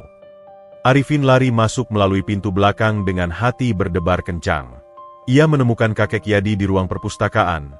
Wajahnya pucat marah sambil memegang tablet yang menampilkan berita-berita serupa. "Lihat ini, Nak. Mereka tidak hanya menyerangmu, mereka juga menyerangku.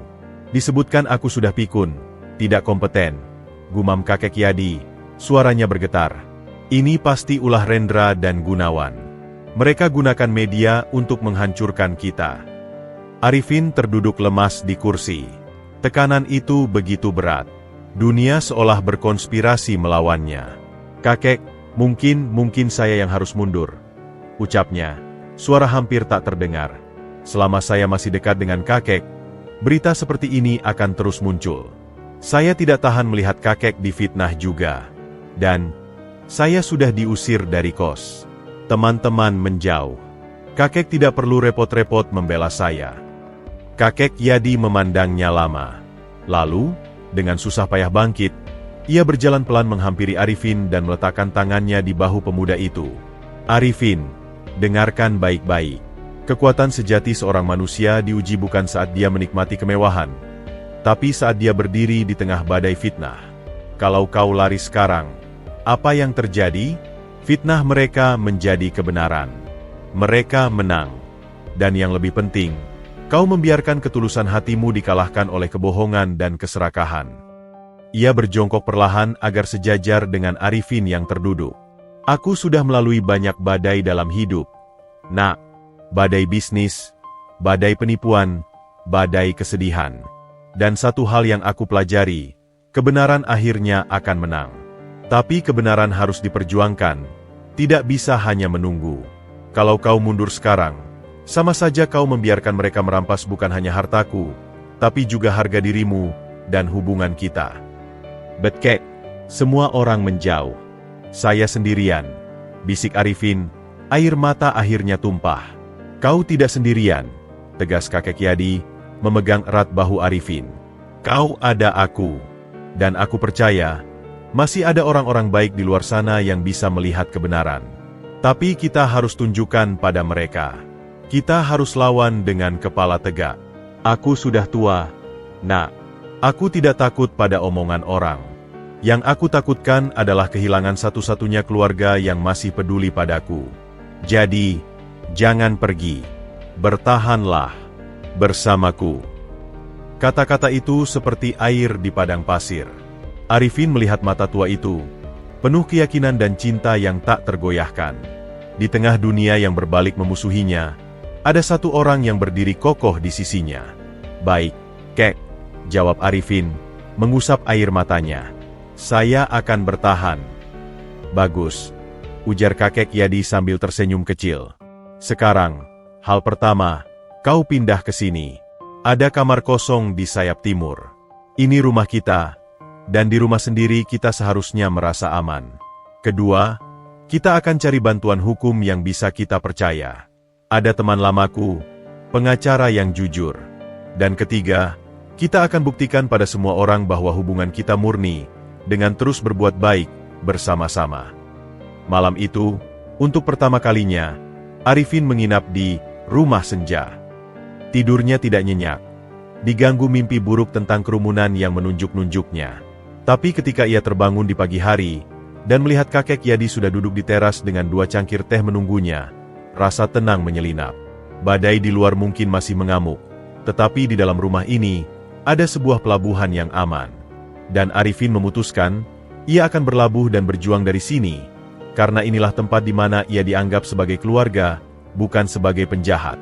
Hidup di bawah satu atap dengan kakek Yadi memberi Arifin rasa aman, tetapi tekanan dari luar tak kunjung reda. Setiap kali mereka keluar rumah, untuk terapi fisik kakek Yadi atau kuliah Arifin, tatapan sinis dan bisik-bisik tetap mengikuti. Beberapa media masih sesekali memuat artikel lanjutan yang mendiskreditkan mereka. Arifin merasa seperti ikan dalam akuarium yang terus-menerus diintip. Suatu sore, saat Arifin sedang merapikan perpustakaan, telepon rumah berdering. Bukan dari Rendra atau Siska, mereka sudah beralih sepenuhnya ke ancaman hukum melalui Pak Gunawan. Peneleponnya adalah seorang wanita dengan suara lembut namun tegas. Halo, selamat sore. Ini dengan Mas Arifin. Iya, betul. Dengan siapa? Ini Bu Tuti. Saya dulu asisten rumah tangga kakek Yadi. Arifin terkejut. Bu Tuti, yang namanya ia dengar namun belum pernah jumpai sejak ia dekat dengan kakek Yadi. Oh, Bu Tuti, ada yang bisa saya bantu? Saya membaca berita-berita buruk tentang Mas dan kakek Yadi, kata Bu Tuti. Suaranya terdengar sedih. Saya tahu itu tidak benar. Saya ingin membantu.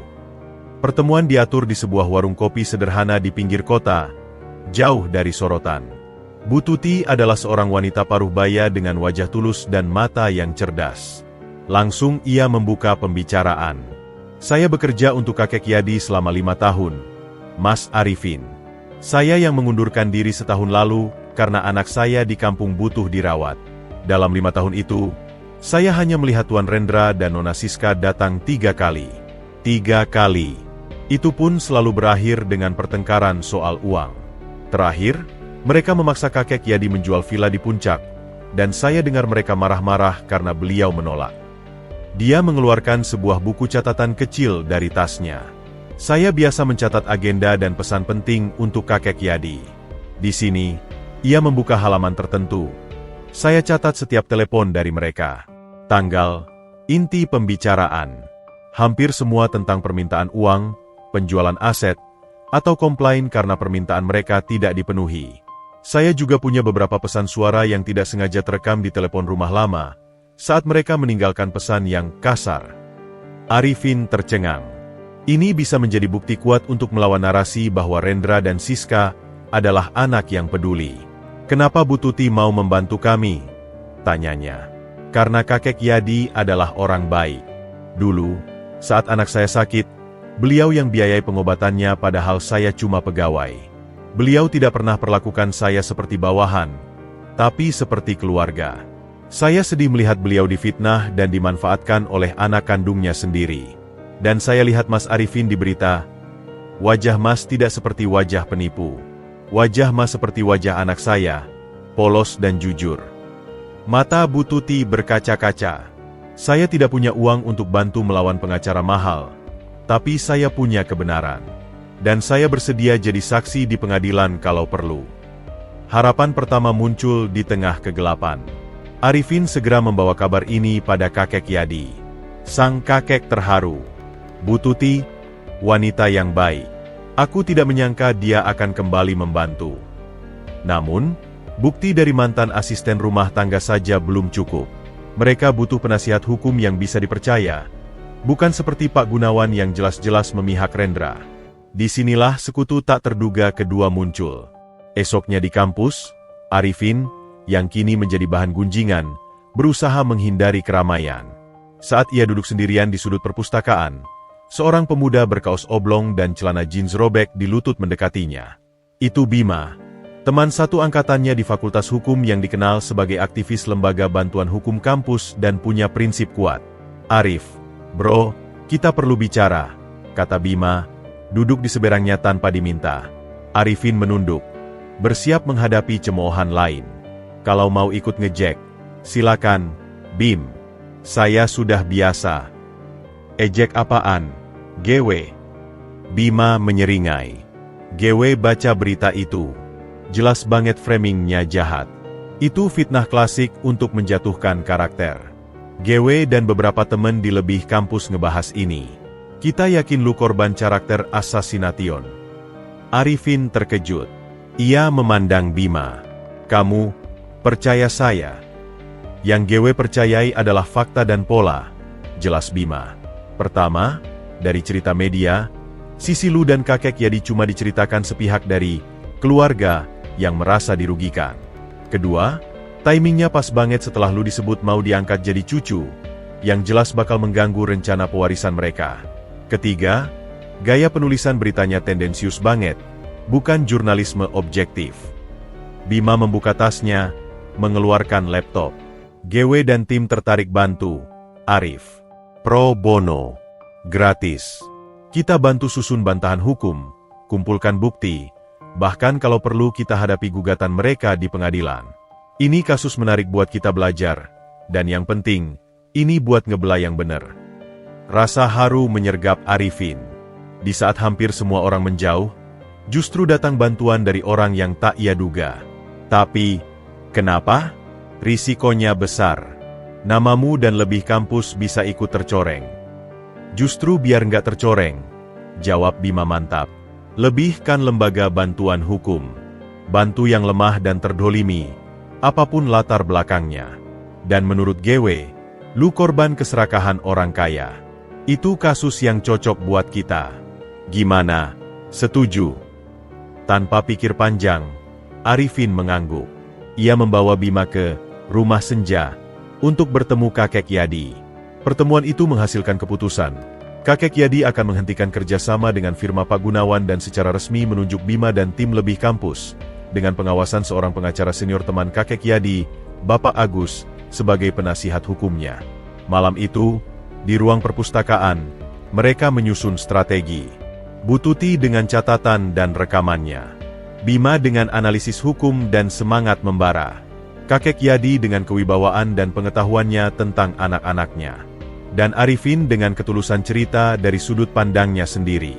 Untuk pertama kalinya sejak badai menerpa, Arifin merasa tidak sendirian. Ia memiliki sekutu. Seorang perempuan sederhana dengan keberanian besar, dan seorang pemuda idealis dengan semangat membela keadilan.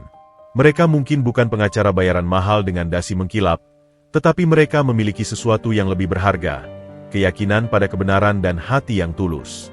Badai belum reda, tetapi sekarang mereka memiliki lebih dari satu payung. Mereka mulai membangun sebuah benteng dari fakta, kesaksian, dan niat baik. Dan Arifin belajar pelajaran baru, bahwa di dunia yang kadang terlihat begitu jahat, selalu ada cahaya kebaikan yang muncul dari tempat-tempat yang tak terduga, siap untuk melawan kegelapan. Ruangan pengadilan negeri yang megah dan berlangit-langit tinggi terasa sesak oleh ketegangan.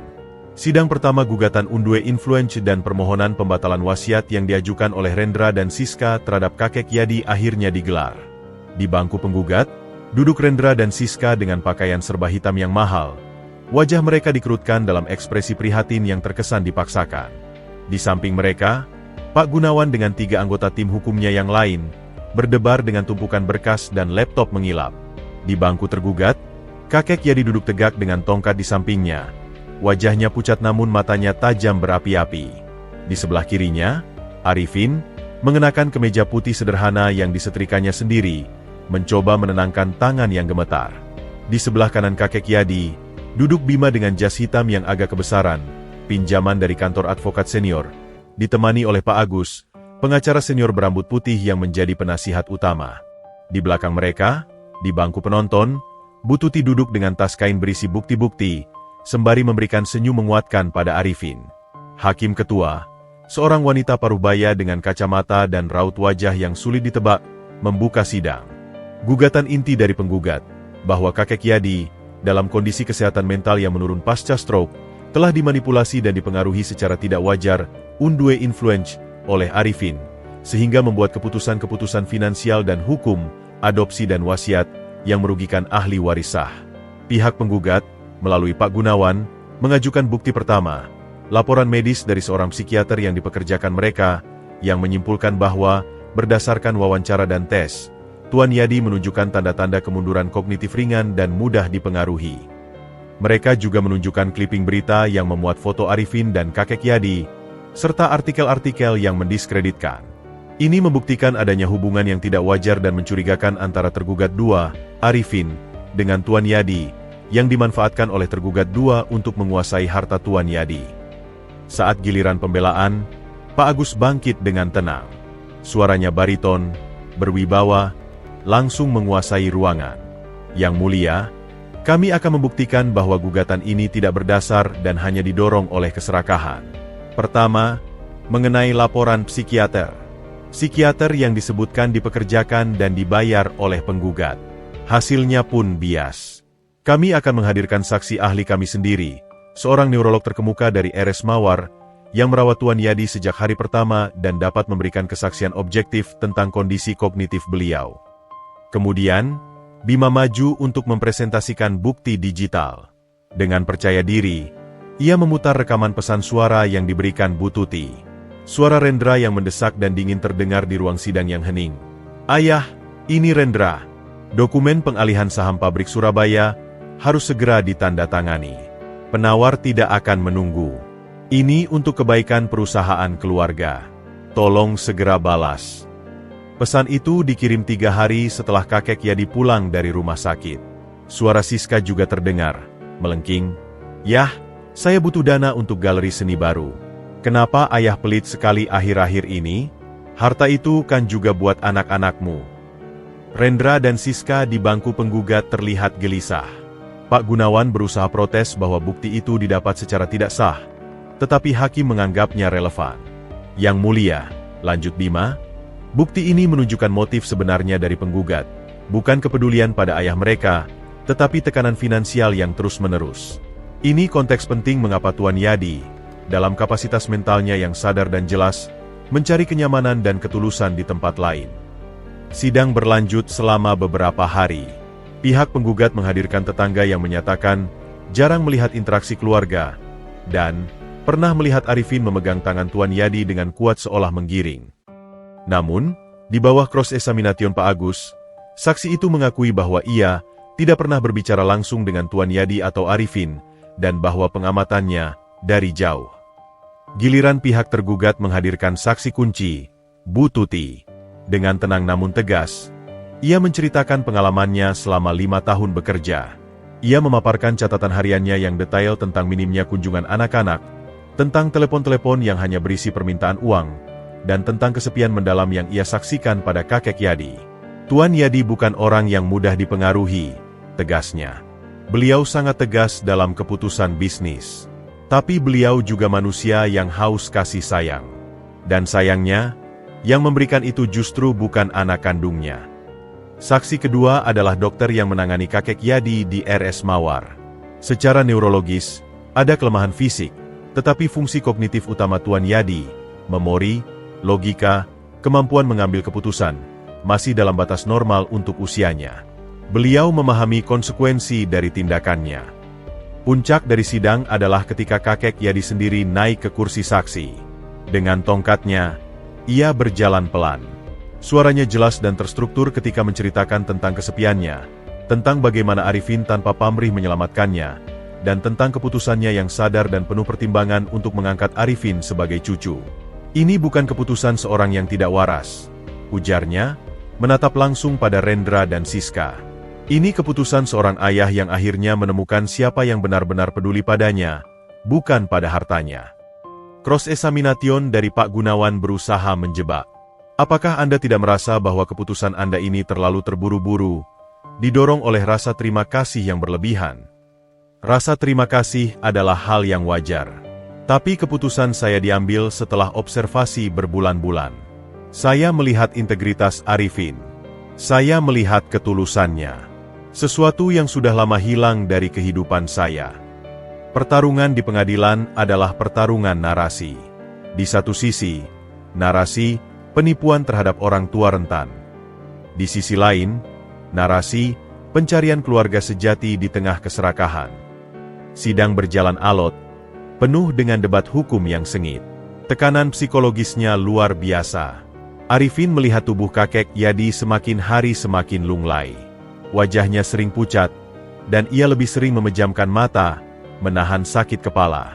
Suatu sore, sepulang dari persidangan yang sangat melelahkan, kakek Yadi langsung masuk ke kamarnya. Arifin, yang khawatir, membawakan segelas air dan obat. Ia menemukan sang kakek duduk di tepi tempat tidur, menatap foto Alia, bahunya terguncang oleh isakan yang sunyi. "Ini terlalu melelahkan, Nak," bisiknya. "Aku merasa, aku tidak kuat lama lagi." Arifin berlutut di depannya, memegangi tangannya yang dingin. "Kakek harus kuat. Kita sudah hampir sampai. Kebenaran akan menang." "Tapi apakah kemenangan itu sepadan dengan kehilangan sisa tenagaku? Dengan melihat anak kandungku sendiri berusaha menjatuhkanku di depan umum, air mata mengalir di keriput wajahnya. Kadang aku ingin semua ini berhenti." Mendengar itu, hati Arifin hancur. Ia menyadari bahwa pertarungan ini bukan hanya soal hukum atau harta. Ini adalah pertarungan untuk jiwa dan kedamaian seorang manusia tua yang hanya ingin menghabiskan sisa hidupnya dengan tenang. Dan ia, Arifin, berada di pusarannya. Apakah kehadirannya justru membawa penderitaan lebih bagi orang yang sangat ia sayangi? Pertanyaan itu menghantui malamnya. Lebih gelap daripada ancaman apapun dari Rendra dan Siska. Ia mulai mempertimbangkan sebuah pengorbanan demi orang yang kini ia anggap sebagai kakek dan keluarga sejatinya. Keesokan harinya di pengadilan, suasana terasa lebih muram. Kakek Yadi duduk lebih membungkuk. Seperti beban sidang ini mulai menggerogoti sisa tenaganya. Sidang hari itu akan mendengarkan kesimpulan akhir dari kedua belah pihak sebelum hakim memutuskan jadwal putusan. Pak Gunawan, dengan percaya diri terpulihkan, menyampaikan kesimpulannya. Ia dengan retorika yang halus namun mematikan, kembali melukiskan Arifin sebagai predator yang berkedok penolong, dan kakek Yadi sebagai korban rentan yang dimanfaatkan. Yang mulia, yang dibutuhkan di sini adalah perlindungan hukum bagi seorang lansia dari manipulasi, dan pengembalian hak waris pada ahli waris sah yang telah terzalimi. Ketika giliran pihak pembela, Pak Agus bangkit. Namun, sebelum ia mulai, Arifin menyentuh lengan Bima dan berbisik sesuatu. Wajah Bima berubah. Ia menggeleng kuat-kuat. Tapi Arifin memandangnya dengan mata penuh permohonan dan tekad yang tak tergoyahkan. Dengan berat hati, Bima membisiki Pak Agus. Pengacara senior itu menoleh ke Arifin. Alisnya terangkat, lalu ia mengangguk pelan. Ia memberi isyarat pada hakim. "Yang mulia, sebelum kami menyampaikan kesimpulan, tergugat 2, Bapak Arifin, memohon izin untuk menyampaikan pernyataan singkat." Ruangan mendadak hening. Semua mata tertuju pada Arifin yang berdiri. Tangannya berkeringat, lututnya terasa lembek. Tapi hatinya berkobar dengan keputusan yang telah ia renungkan sepanjang malam. Ia melihat sekilas ke kakek Yadi yang memandangnya dengan mata bingung dan cemas. "Dengan hormat, Yang Mulia, dan hadirin sekalian," mulanya Arifin. Suaranya awalnya gemetar, tapi semakin jelas. "Selama beberapa bulan terakhir, hidup saya telah berubah drastis. Saya yang hanya seorang tukang antar koran dan mahasiswa biasa, tiba-tiba menjadi pusat perhatian, difitnah, dan dibenci oleh banyak orang." Ia menarik napas dalam. "Saya di sini hari ini bukan untuk membela diri saya dari tuduhan mengincar harta. Saya di sini untuk menyatakan kebenaran yang paling sederhana, yang sepertinya telah hilang dalam semua debat hukum ini." Dia memandang ke arah Rendra dan Siska. "Saya tidak pernah kenal kakek Yadi sebagai orang kaya. Saya kenal beliau sebagai seorang kakek yang duduk sendirian di beranda setiap pagi, yang matanya sering memandang kosong. Saya kenal beliau sebagai manusia yang kesepian. Dan ketika saya menemukan beliau sekarat, yang ada di pikiran saya hanyalah, saya harus menyelamatkannya." Bukan, ini kesempatan saya.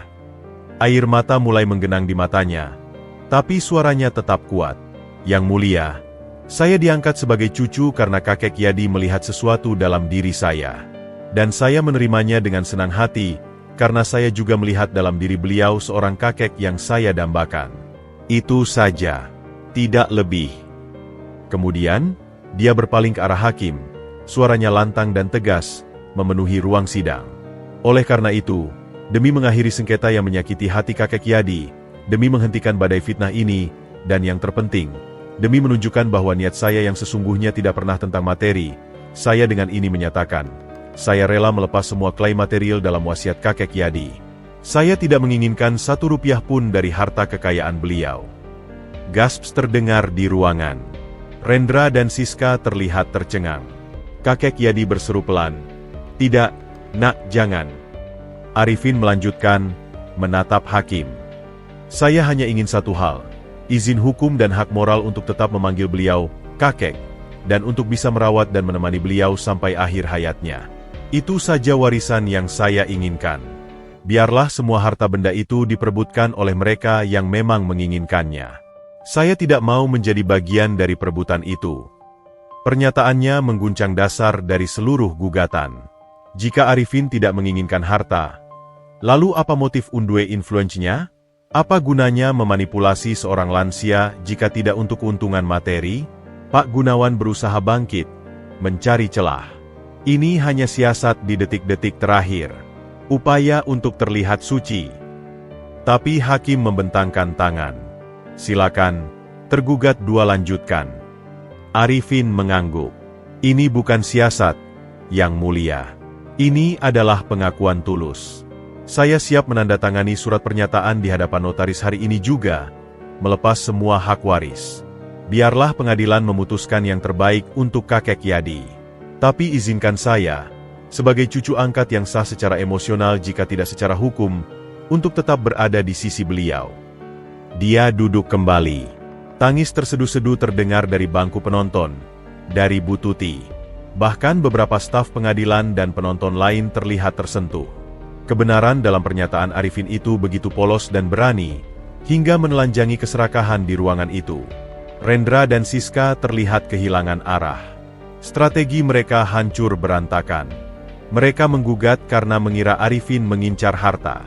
Jika harta tidak diincar, maka gugatan mereka kehilangan inti. Pak Agus kemudian bangkit untuk menyampaikan kesimpulan. Yang Mulia, pernyataan tergugat 2 adalah bukti hidup dari ketulusannya. Ini membuktikan bahwa hubungan mereka dibangun atas dasar kasih sayang, bukan keserakahan. Gugatan penggugat sejak awal telah keliru memahami motif dan karakter tergugat 2. Kami mohon agar pengadilan menolak seluruh gugatan penggugat, dan mengukuhkan hubungan keluarga yang telah terjalin antara Tuan Yadi dan Arifin. Sidang ditutup dengan keputusan bahwa putusan akan dibacakan dalam 2 minggu. Namun, atmosfer di ruang sidang telah berubah. Kebenaran yang diungkapkan Arifin dengan pengorbanan besar itu telah menjadi pukulan telak. Saat mereka keluar, beberapa wartawan yang meliput justru mulai memandang Arifin dengan simpati. Narasi mulai bergeser, dari pemuda miskin penjilat, menjadi pemuda yang rela berkorban demi keluarga angkatnya. Di mobil dalam perjalanan pulang, kakek Yadi memegang erat tangan Arifin. "Kenapa kau lakukan itu, Nak?" "Itu terlalu besar pengorbanannya. Karena saya mencintai kakek lebih dari apapun di dunia ini," jawab Arifin, dengan air mata akhirnya tumpah. Melihat kakek tersiksa setiap hari di pengadilan, itu lebih menyakitkan daripada kehilangan harta apapun. "Saya hanya ingin kakek tenang dan bahagia. Dan saya masih punya itu. Kan? Saya masih punya kakek." Kakek Yadi menarik Arifin dalam pelukan. Di dalam pelukan itu, di tengah jalanan kota yang ramai, mereka menemukan kemenangan sejati. Bukan di pengadilan, bukan di atas kertas wasiat, tetapi di dalam pengakuan bahwa cinta dan pengorbanan tulus lebih berharga daripada semua harta di dunia. Kebenaran Arifin mungkin telah merugikannya secara materi, tetapi telah memenangkan hati setiap orang yang masih memiliki nurani, dan yang terpenting, telah membebaskan kakek Yadi dari belenggu rasa bersalah dan konflik. Sekarang, mereka tinggal menunggu putusan hakim, tapi apapun hasilnya, Mereka tahu hubungan mereka telah terbukti tak tergoyahkan oleh apapun. 2 minggu penuh dengan ketegangan yang berbeda. Bukan lagi ketegangan menghadapi serangan, tetapi ketegangan menunggu. Narasi publik, berkat pernyataan berani Arifin di pengadilan, mulai berbalik secara perlahan. Sebuah media independen merilis artikel panjang berjudul Cinta versus Koin, kisah nyata pengorbanan seorang cucu angkat, yang memaparkan kronologi pertemanan mereka, rekaman sidang, dan wawancara dengan tetangga yang mulai berani bersuara. Arifin, yang sebelumnya dihindari, kini mulai menerima pesan dukungan dari teman-teman lama dan bahkan dosen. Akhirnya, hari pembacaan putusan tiba. Ruang pengadilan kembali penuh sesak. Kali ini, ada lebih banyak wajah-wajah simpatik di bangku penonton. Rendra dan Siska datang dengan wajah lebih tertutup, sementara Pak Gunawan terlihat kurang percaya diri. Kakek Yadi dan Arifin duduk berdampingan. Tangan mereka saling menggenggam erat. Bu Tuti, Bima, dan Pak Agus hadir memberikan dukungan. Hakim ketua, dengan wajah tenang namun berwibawa, membuka persidangan. Setelah membacakan resume perkara, ia mulai membacakan pertimbangan hukum. Suaranya jernih, memenuhi ruangan yang hening. Berdasarkan pemeriksaan alat bukti, termasuk kesaksian saksi-saksi dan ahli, Majelis Hakim berpendapat bahwa tergugat I, Tuan Yadi, meskipun secara fisik mengalami kelemahan pasca sakit, masih memiliki kecakapan dan kesadaran penuh dalam mengambil keputusan hukum.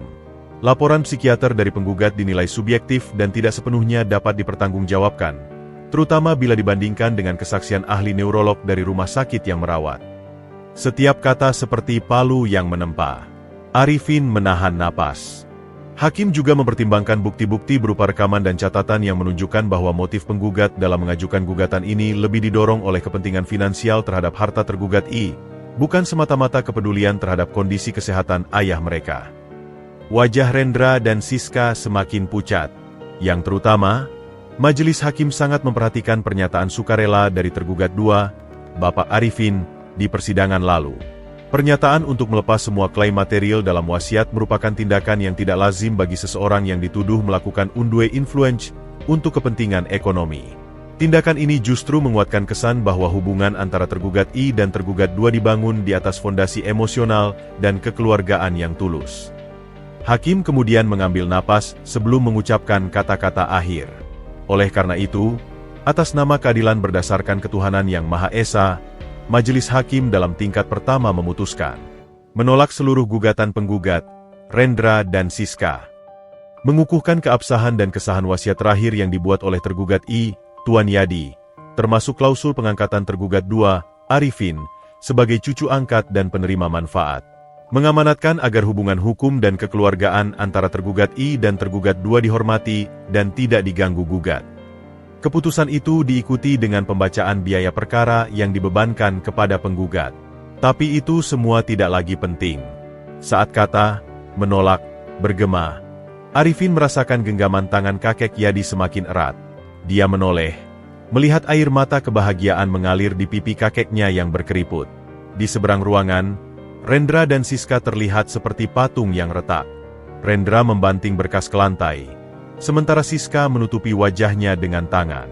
Pak Gunawan hanya mengangguk lesu, mengumpulkan dokumennya. Mereka kalah, bukan hanya secara hukum, tetapi juga secara moral di depan publik. Setelah sidang usai, kerumunan wartawan mengepung. Namun, kali ini pertanyaannya berbeda. Apa yang akan dilakukan selanjutnya, Mas Arifin? Apakah akan melanjutkan kuliah? Apakah akan tetap melepas warisan? Kakek Yadi yang menjawab, dengan suara lantang dan bangga. Cucuku, Arifin, akan menyelesaikan pendidikannya. Dan tentang warisan, itu adalah haknya sepenuhnya. Tetapi kami akan mendiskusikannya sebagai keluarga, bukan sebagai pihak yang bertikai. Yang terpenting sekarang adalah kami bisa hidup tenang. Mereka segera meninggalkan pengadilan, menghindari keramaian. Di dalam mobil, dalam perjalanan pulang ke rumah senja, sebuah kelegaan besar melingkupi mereka. Kakek Yadi memandang Arifin. Kau lihat, nak, kebenaran memang menang. Dan kau telah menunjukkan kebesaran hatimu. Tapi aku tidak akan membiarkan pengorbananmu sia-sia. Maksud kakek? Wasiat itu tetap berlaku, tapi bukan sebagai warisan bagimu, tapi sebagai amanah. Kita akan bicarakan nanti. Aku ingin kau menggunakan bagianmu untuk hal-hal yang baik, untuk membantumu mengembangkan diri dan membantu orang lain. Seperti yang sudah kau lakukan padaku. Arifin tersenyum, mengangguk. Ia tidak lagi mempersoalkan harta. Ia telah mendapatkan kemenangan yang jauh lebih besar. Pengakuan hukum atas statusnya sebagai cucu, kebersihan namanya, dan yang terpenting, keluarga yang ia cintai. Keesokan harinya, sebuah surel resmi dari Singapura datang. Isinya singkat, dari Rendra. Ayah, kami menerima keputusan pengadilan. Kami akan menghormati keputusan ayah. Kami mungkin tidak pernah setuju dengan cara ayah, tapi kami mengucapkan selamat kepada Arifin. Kami akan fokus pada kehidupan kami di sini. Salam, Rendra Asiska. Itu bukan rekonsiliasi, tetapi gencatan senjata. Sebuah penerimaan yang dingin, namun cukup untuk memberi ketenangan. Kakek Yadi membacanya sekali, lalu menghapusnya. Sebuah babak dalam hidupnya telah benar-benar tertutup. Malam itu, di beranda rumah senja, kakek Yadi dan Arifin duduk bersama seperti dulu. Bedanya, kini mereka ditemani secangkir teh hangat dan percakapan tentang masa depan. Kakek, saya punya ide. Bagaimana kalau sebagian dari amanah itu nanti kita gunakan untuk beasiswa anak-anak tukang koran atau pekerja serabutan yang ingin kuliah? Kakek Yadi tersenyum lebar. Matanya berbinar. Itu ide yang luar biasa, cucuku. Kita akan mulai merencanakannya bersama-sama. Angin malam berhembus lembut, membawa serta sisa-sisa kegaduhan dan menggantikannya dengan kedamaian. Mereka telah memenangkan pertempuran di pengadilan, tetapi lebih dari itu, mereka telah memenangkan pertempuran di hati mereka sendiri dan hati banyak orang. Kemenangan ini bukan tentang mengalahkan siapapun, tetapi tentang membuktikan bahwa dalam dunia yang seringkali sinis, ketulusan dan pengorbanan tulus masih memiliki kekuatan untuk mengubah takdir dan menyentuh keadilan. Rumah megah itu kini bukan lagi rumah senja, tetapi mulai terasa seperti rumah harapan. Harapan akan keluarga, kebaikan, dan masa depan yang dibangun bersama. 2 tahun adalah waktu yang cukup untuk mengubah luka menjadi kenangan, dan rencana menjadi kenyataan. Rumah senja masih berdiri megah di ujung jalan kenangan, tetapi energinya telah bertransformasi total. Taman yang dulu steril dan sunyi kini sering riuh oleh tawa anak-anak. Sebuah ruang kelas sederhana, yang dahulu adalah gudang di sayap timur, telah disulap menjadi ruang belajar, rumah baca cahaya senja. Di ruang itu, pada suatu Sabtu pagi, Arifin, kini 24 tahun dan berjaket kemeja rapi alih-alih jaket kuning lusuh, sedang membimbing sekelompok anak usia SD mengerjakan tugas sekolah. Beberapa di antaranya adalah anak-anak dari tukang kebun, sopir, atau ibu rumah tangga di sekitar perumahan. Program beasiswa dan bimbingan belajar itu adalah buah dari amanah yang dijalankannya bersama kakek Yadi. Pak Arif, ini hitungannya bener nggak? Tanya seorang anak lelaki. Arifin mendekat, memeriksa. Coba lihat lagi, Dek. Kamu kelupaan nolnya di sini. Senyumnya hangat. Sabar. Dari jendela ruang baca, ia bisa melihat kakek Yadi, 65 tahun, duduk di kursi rodanya di beranda, ditemani seorang perawat yang membacakan koran untuknya. Kesehatannya stabil, meski mobilitasnya tetap terbatas. Tapi cahaya di wajahnya jauh berbeda dari kesepian 2 tahun lalu. Kini, selalu ada senyuman tenang. Tepat pukul 10, acara rutin mingguan dimulai. Kelas menulis kreatif untuk lansia dari panti jompo terdekat, yang dijemput mobil khusus. Seorang nenek dengan semangat tinggi sedang bercerita tentang pengalamannya di masa muda, sementara kakek Yadi sesekali menambahkan komentar jenaka, membuat semua orang tertawa. Rumah megah itu telah berubah menjadi pusat kegiatan sosial kecil yang penuh kehidupan. Di ruang kerjanya yang dulu penuh dengan dokumen wasiat yang mencemaskan, kini terpampang piagam penghargaan dari pemerintah kota untuk dedikasi pada pendidikan anak marginal, dan foto-foto kakek Yadi dan Arifin bersama anak-anak binaan. Sepeda tua Arifin, yang dengan setia menyelamatkan nyawa sang kakek, kini dipajang dengan bangga di sudut ruang perpustakaan, dibersihkan dan dirawat, sebagai simbol awal dari semua kisah mereka. Sore itu, setelah semua kegiatan usai, Arifin dan kakek Yadi duduk di beranda favorit mereka, menikmati teh jahe hangat. Matahari senja menyapu taman dengan cahaya keemasan. "Cucuku," ucap kakek Yadi, memecah keheningan yang nyaman. "Aku baru menerima laporan keuangan yayasan dari Pak Agus. Dana beasiswa untuk tahun depan sudah mencukupi untuk 10 anak lagi. Dan investasi di bisnis sosial koperasi petani itu mulai memberikan return yang stabil untuk operasional kita." Arifin mengangguk. "Alhamdulillah, Kek. Tadi Ibu Sari, ibu dari Dani yang dapat beasiswa, bilang anaknya ranking 2 di kelas. Dia mau ketemu kakek untuk berterima kasih." "Hebat," bisik kakek Yadi, matanya berkaca-kaca. "Dulu, aku mengira warisanku akan berakhir di rekening bank anak-anakku di luar negeri, atau jadi angka-angka di laporan keuangan. Tak pernah kubayangkan, warisan itu bisa menjadi senyuman anak-anak, bisa menjadi masa depan." Dia menatap Arifin. "Dan ini semua karena kau, Nak. Kau tidak hanya menyelamatkan nyawaku, tapi juga menyelamatkan sisa hidupku dari kesia-siaan. Kau mengajariku bahwa keluarga bukan tentang siapa yang lahir dari rahim yang sama, tapi tentang siapa yang mau berbagi hati dan perjalanan hidup." "Kakek yang mengajari saya arti keteguhan dan kebaikan sejati," balas Arifin. "Tanpa kakek, saya mungkin masih hanya seorang tukang koran yang berjuang sendirian, hanya bermimpi tanpa arah." Keduanya terdiam, menikmati momen itu. Ikatan mereka telah mengeras seperti baja, ditempa dalam api fitnah, sidang pengadilan, dan pengorbanan. Mereka telah melalui badai bersama, dan keluar bukan hanya sebagai penyintas, tetapi sebagai pemenang yang telah menulis ulang takdir mereka. Beberapa minggu kemudian, Arifin diwisuda sebagai sarjana manajemen dengan predikat cum laude. Di baris paling depan, kakek Yadi duduk dengan bangga, bertepuk tangan paling keras saat nama cucunya dipanggil.